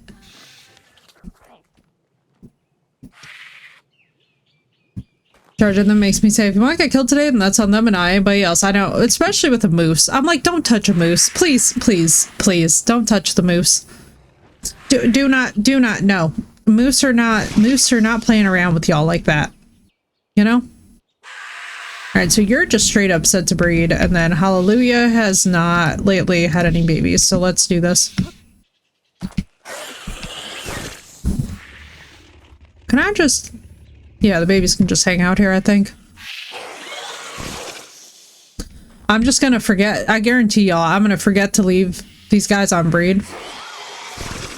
Yeah, right, man-made? On this one, I'm like, man, it's taken us some time. The PEGO steel. The Leaning Tower of PEGOs. I was trying to see if the tower could get taller than they are.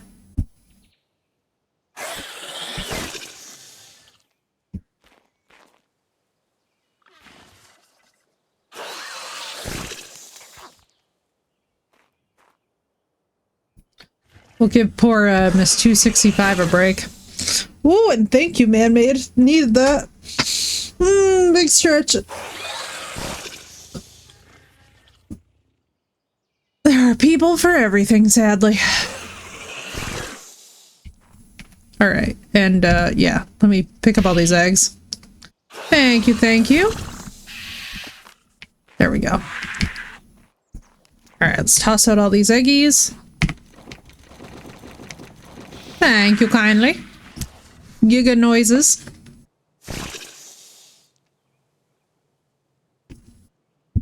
Coffee. Water. Appreciate you, mammy. And everybody, I will be right back. I'm gonna code yellow real quick. Ugh.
Sharo, a max level Giga named Astaroth.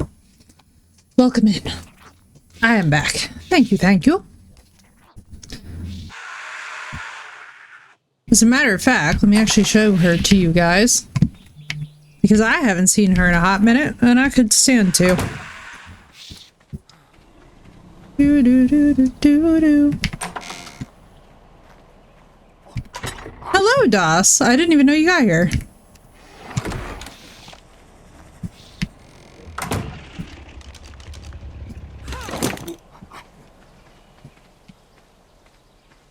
There she is. Hang on. She's chilling. She's chilling like a villain. Oh, she has 21 levels too. Let's do... let's see. There we go. None. Tame wild. No mutations. Unfortunately. At least not yet. An all neon purple Giga would only be too cool. Do do do do do do.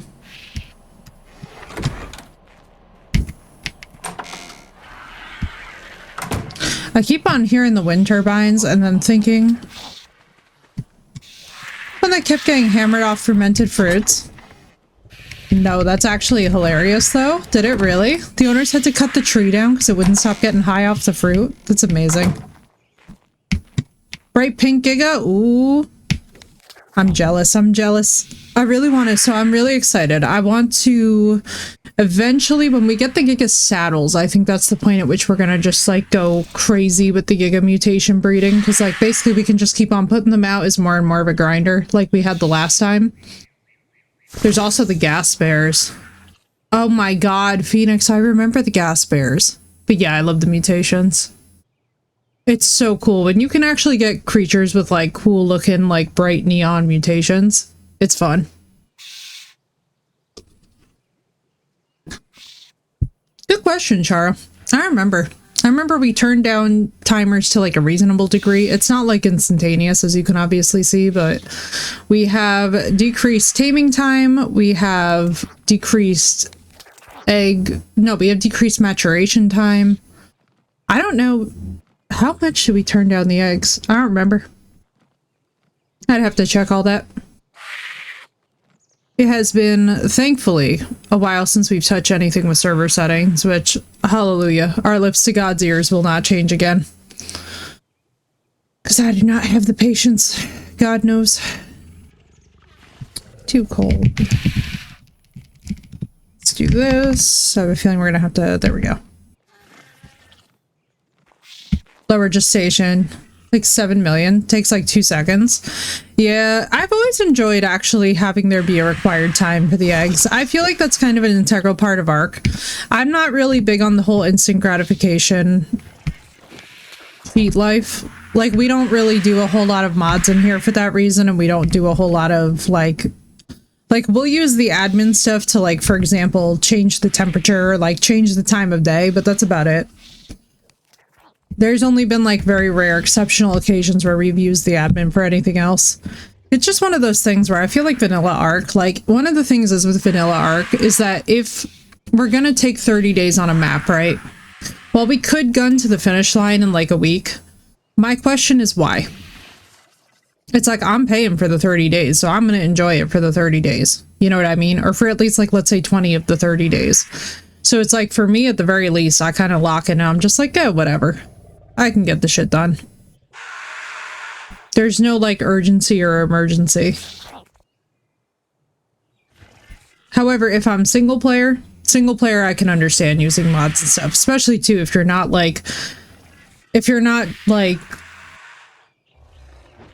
big on the time that you have per day. Like, this is what I'm doing per day, so I've got the chance to kind of just do whatever, you know? Alright, let's do this. But yeah, the lower egg times counts towards the gestation as well, too. So that is all under the same umbrella, thankfully. Alright, let's see. Very hopeful. I am hopeful. Anything on you? Don't know yet. I constantly worry that the PEGOs, as with the otters, will just instantly die. They never do. Alright, nothing. So this is another fighter. I know, right, man-made? No, I feel that. The mods, if I play vanilla, have a few mods like Structure Plus and Dino Storage. Yeah, dude, the Dino Storage sounds like it would be awesome. It's one of those fantastic challenges, though, I have to say, where, like, when you have a group, to be so for real, like, when you have a group, I almost find that it's more fun to have to navigate the challenges of stuff like storage. Like, I do like there to still be challenge in Arc. It's one of those things where I feel like if I ever neutered this game to the point where it just lacked all challenge, it's like at that point, I would stop loving it because it's no longer even Arc to that degree. God, I've changed the time a lot. Oh, it's because we're doing eggs. Which I guess in and of itself makes it easier, right? Because I am changing the time of day to hatch the eggs, however. If we wanted, like, proper challenge with these eggs, we would actually have to sit through the night and keep on doing the temp stuff. I enjoy organizing, yeah. I enjoy breeding. I enjoy some of the taming. Some of the taming is fun and high adrenaline. What I am excited for is the Lost Colony. I cannot wait to see that map. I cannot wait to experience and play on that map. I am so locked in for Lost Colony, it's not even funny. Pure vanilla is a pain. See, I don't know. I kind of enjoy it. I enjoy it for the challenge of it, but I'm like, do I necessarily sit there and, like, do I ever think that a vanilla run is going to be 100% kosher? No. Like, most vanilla runs are kind of a thing that I do to decompress. You know what I mean? It's like, if I have to sit there for like 2 hours taming something, then it's like, that's something that I'm purely doing just because it's pure passion at that point.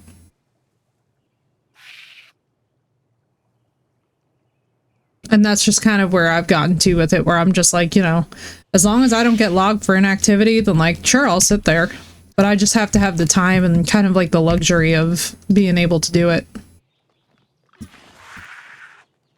The payout for the grind, exactly same. I'm that way with the dopamine of it too, where it's like, yeah, it just feels better to do it organically.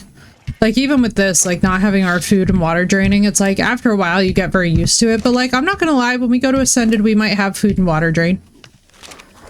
I'm thinking about putting it back. Because, honestly, like, we've gotten to a point with it where we're so accustomed to not having it that I do think it would be kind of a fun challenge to just have to interact with it again. Because it's like, it's something that for these purposes, when we were just getting people used to it, it made sense not to have it. But now as we've gotten farther along, I'm like, I don't know, this could be fun. But no mods for me, yeah. The meters make sense, but, like, not the mods. I'm the same exact way, dude. Same exact way. I don't think I've ever really seen the point for me in most of the mods. It's like, a lot of the stuff I'm just like, I feel like it's fun to have the challenge of managing it manually. Never change food or water.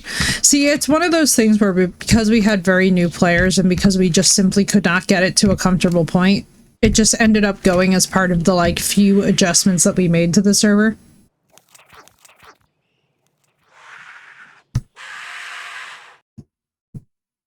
I'm just gonna do a thing. Yeah, no.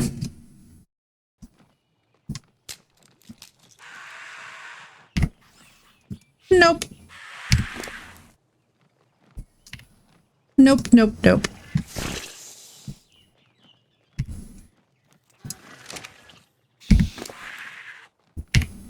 Do. Thank you, man-made. Yeah, I was like, no. Yeah, no. I'm just gonna put it to y'all this way. That is an instant no passing the vibe check. I'm telling y'all, 2026 for me, Alec, and I announce it, is the year where we are cleansing the space of the fucking weirdos, and not the good kind. Not like the good fun kind, you know what I mean. We have been just exercising weirdos, I feel like. Honestly, at this point, I feel like I need to do the nun cosplay again, because I have been straight up doing exorcisms, left, right, back, forth. I feel like in the last week, we have had more weird-ass behavior, and I don't know what it is about this game that for some reason, like, brings it out. I've had this problem with Conan, too, to be honest with you guys, though. With a lot of the survival games, I don't know if it just, like... I don't know if it's just, like, the culture around certain games or what, but... You know, actually, you know what other game that we've had that problem with as well, dude? Is Assassin's Creed. Every time that I would be going in to, like, play Assassin's Creed, we would have something weird. And every single time I like did not get it because I'm like, it's just Assassin's Creed. Like, we're just running around a map. Oh God, fucking hell. I hate it when I do that. Sorry, baby PEGO. Let me give you extra berries because now I feel bad. And that's why we don't get me ranting, because then I accidentally punch the damn baby.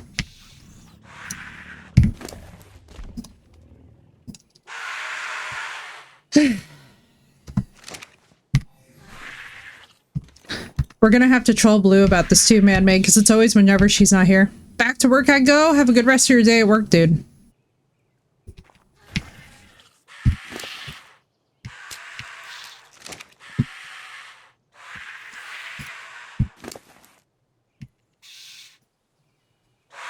But yeah, I don't know why people have to be weird. Like, it's one of those weird things too, where it's like, I feel like it goes in sessions, because for the most part, all of y'all are chill.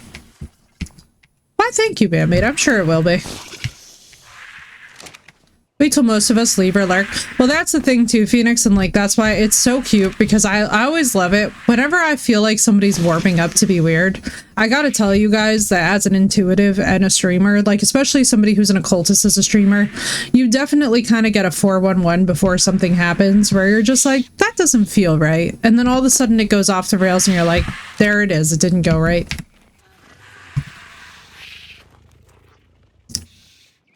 I had a bad feeling, but I was like, oh, you know, let's just wait. Girl, it's now been 11 people this week, Marissa. I don't know what's going on with the general public or Ark Survival Evolved, but I really hope that it calms down. Because I gotta tell you guys, we do not have these problems in Ascended, and I don't know what it is. People don't be weird, just sit back and enjoy the dinos. Exactly. Just like enjoy the vibes. Like I gotta tell you guys too, one thing that's always been interesting to me about the weirdness when it occurs is that I'm just like, man, you catch so many more bees with honey than with vinegar. And I really feel like if more people realize that, the world would be a simpler place.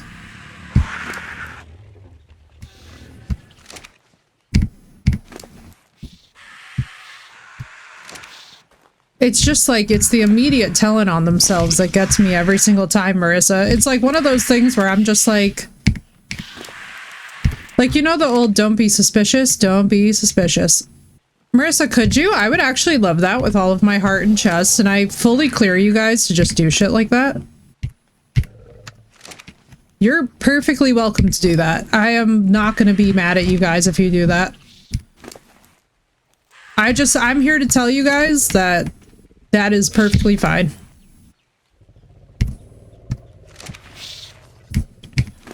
Because do not worry, I have seen my fair share of that kind of stuff happening as well, where it's just like strange.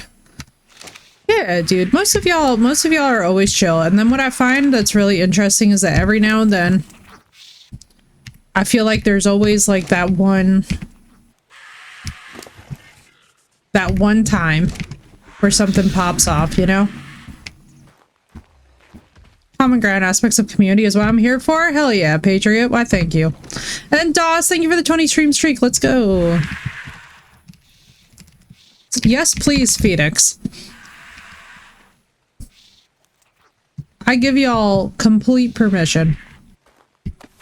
Alright, let's feed our existing babies before we hatch more.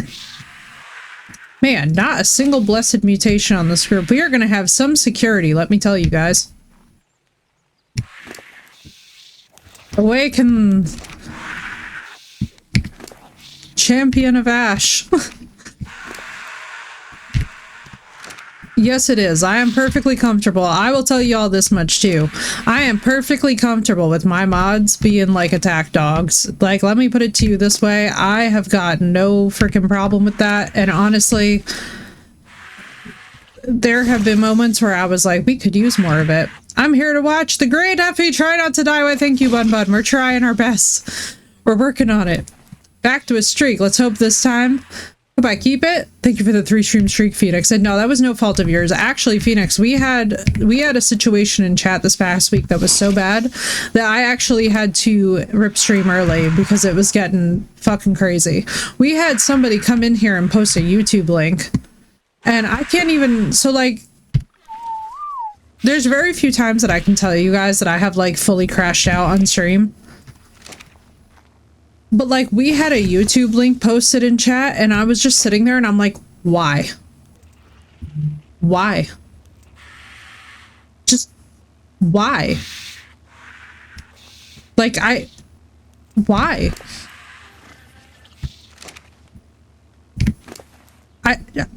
I was flabbergasted. It was one of those situations where you're just like, you'll go so long without having any weirdness, and then all of a sudden it's like having a rhinoceros suddenly show up through your door. That's exactly what it was, Phoenix. That's exactly what it was, and I was like, that's so weird.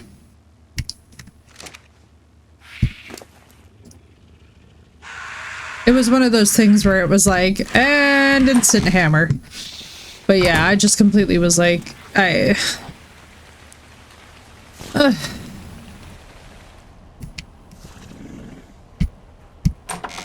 love how cozy. Oh, that's right. I moved all the damn.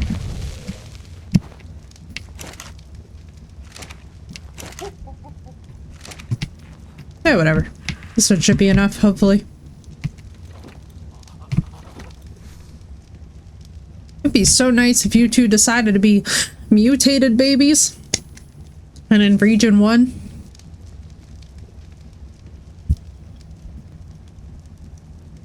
It would be so nice. I would be so tickled by that.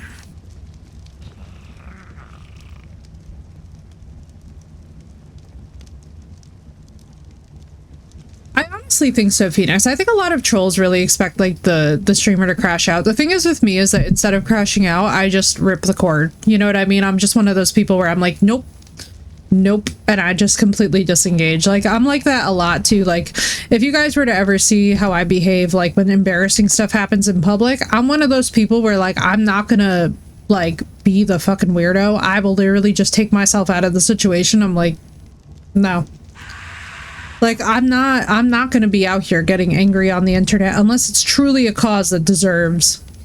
Yeah, exactly, Marissa. It's like, unless it's a cause that truly deserves getting angry about, or like it's something that's really weird, like for the most part, I kind of try to just not engage with it because it's still feeding it. It's like, I actually was talking to somebody great the other day about the fact that even when you hate things, you still technically feed them because you're still giving them energy, time, attention, all this other shit.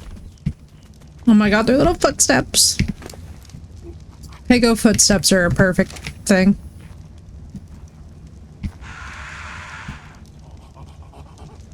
Right? Exactly. Pego footsteps. I love it when I can hear Pego feet running. And I just know that somebody left theirs on follow, and I'm like, I know that there's a baby over here that is desperate. All I am begging for is a Region 1 mutation. That's it. Just a cool looking Region 1, you know?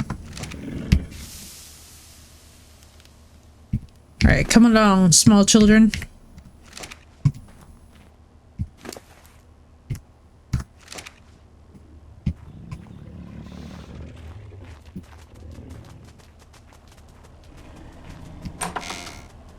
Their little footsteps.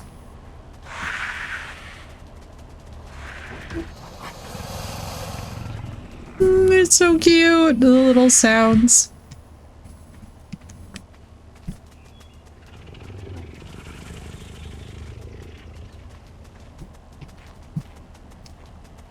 Oh, Jesus.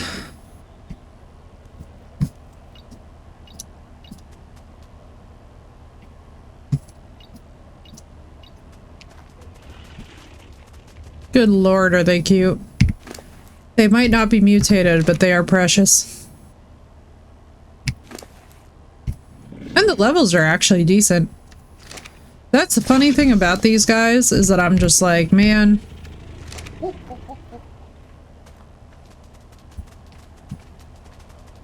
When we get our good levels and we get the neon colors, it's over for you hoes. Pegos, please. Turn. Turn, children, turn. Thank you.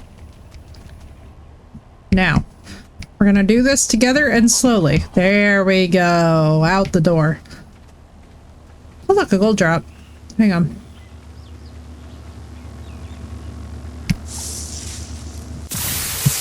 Nice. Come here, babies. Hello, Jim. How are you doing?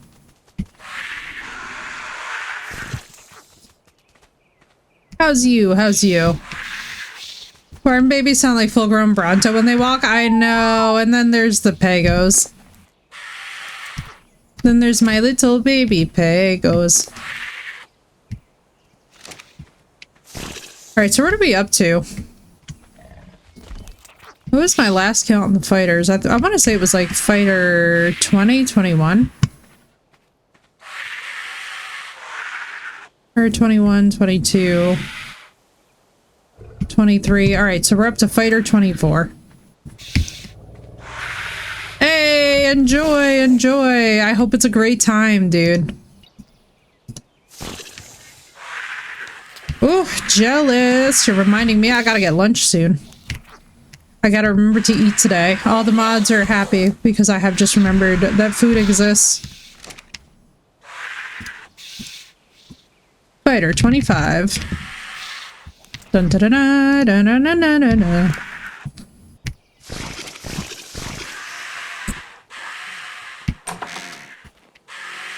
Alright, my small babies. All of you are juveniles. Haven't eaten today and it's currently 8:15 p.m. God bless you, Gem.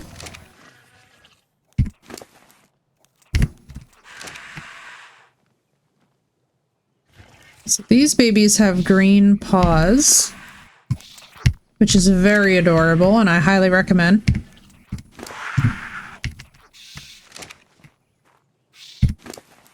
Did anybody? No, nobody came out mutated out of this cross. Hallelujah. I must say. Alrighty. Are we sure that none of them did? No, none of them really did. Devastating. Because I haven't eaten either. Yeah, I haven't been hungry since yesterday, so that's the big thing is that I got to, what I've got to do is I've got to go and probably get, like, lean sushi or something, like... Sushi or sashimi is on my menu today.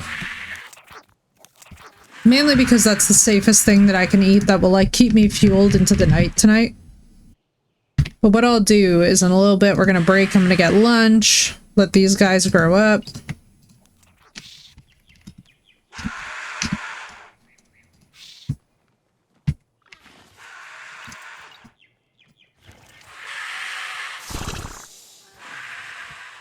What we're also going to do is we're going to see how these little green hands look, because they look really cute. I think. I'm going to see how much is mutated. I still need to force myself and make up something because I've been up since 6. Hell yes, it's time to eat. What are we up to? Is that accurate? Yeah, that is. It's a good thing that I can count loosely in my head. Hey guys, so far we have 35 fighting PEGOs.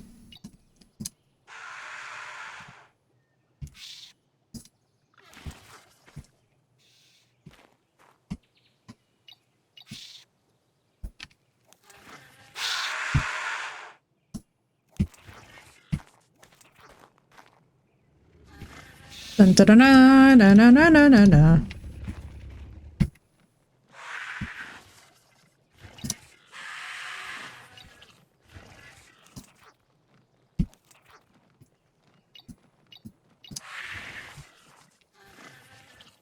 I hope y'all are ready for all the cute noises. Because when these guys start following us, it's gonna be obscene.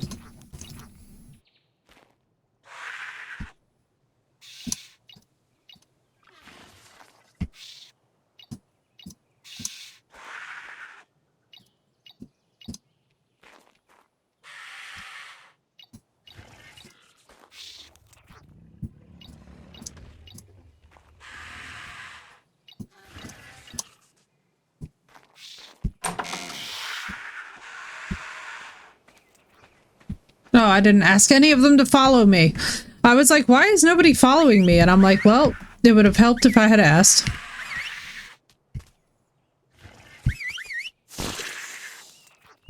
You were set to follow. You're fine. You're fine. Oh my god, I hear little tip taps. Oh boy.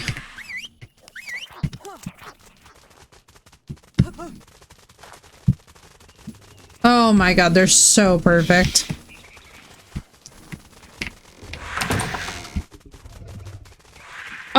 Oh my god, they're so perfect. I'm gonna lose it. How are you all the same PEGO? None of them look like the same PEGO.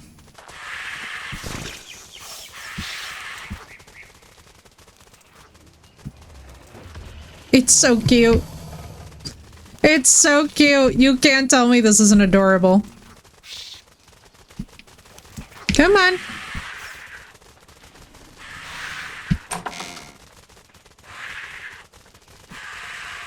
Oh my goodness, and the parent is running out with them.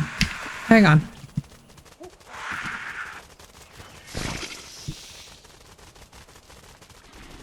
Hey, perfect, Patriot. I'm glad, dude. It can be very fun. Very fun indeed. Alright, let me put more berries on them, even though they're about to mature out and don't need them. Alright, y'all.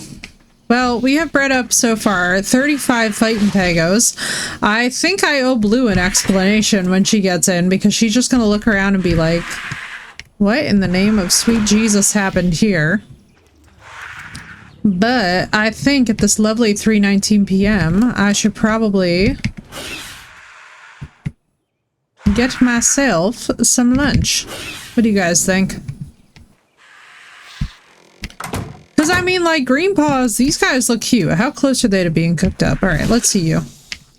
And we're sure you don't have a mutation of any kind color-wise? Let me see this. Oh my god, please let me just... Ah! Ark, I'm begging. Ark, I'm begging. Thank you. Let me see you in the sunlight. Are we sure you don't have anything? Scraps are needed for fuel, indeed. Found some pre-made taquitos? Oh my gosh. Taquitos, yes. So good, dude. Taquitos hit. Wait a minute. Alright, so you're a mutated one. But we don't know how yet. You got the cutest little greeny paw. Oh my god, look at the cute little green paws. Oh my god.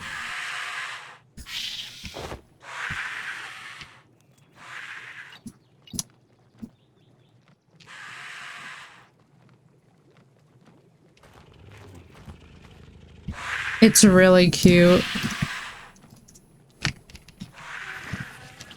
Agreed. I need to get food. That's what I need, because as we're talking about it, I'm like, you know, I don't know what the mutation is on this one. Maybe it's like the base color or something. I feel like I'm surely missing something.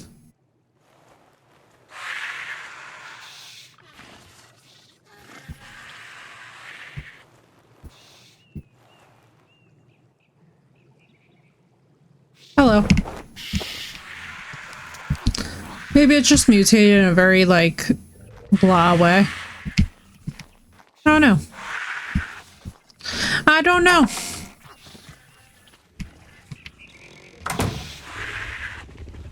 Right. Are y'all? Yes, they are. There is no sea of baby. There's just sea of juvenile. All right, y'all. So, with all of these babies bred up, I'm gonna go and get some lunch, and I'll be back in a little bit, guys. Thank you all so much for the love and support and for hanging out for a little bit for our first round of PEGO breeding. I'm gonna move these guys, and by the time that I get back, we're gonna be picking it up, and we're gonna keep on going, and we're gonna see if we can do more. Gotta do a few things around the property and grab some grub too. Facts, Patriot. Thank you for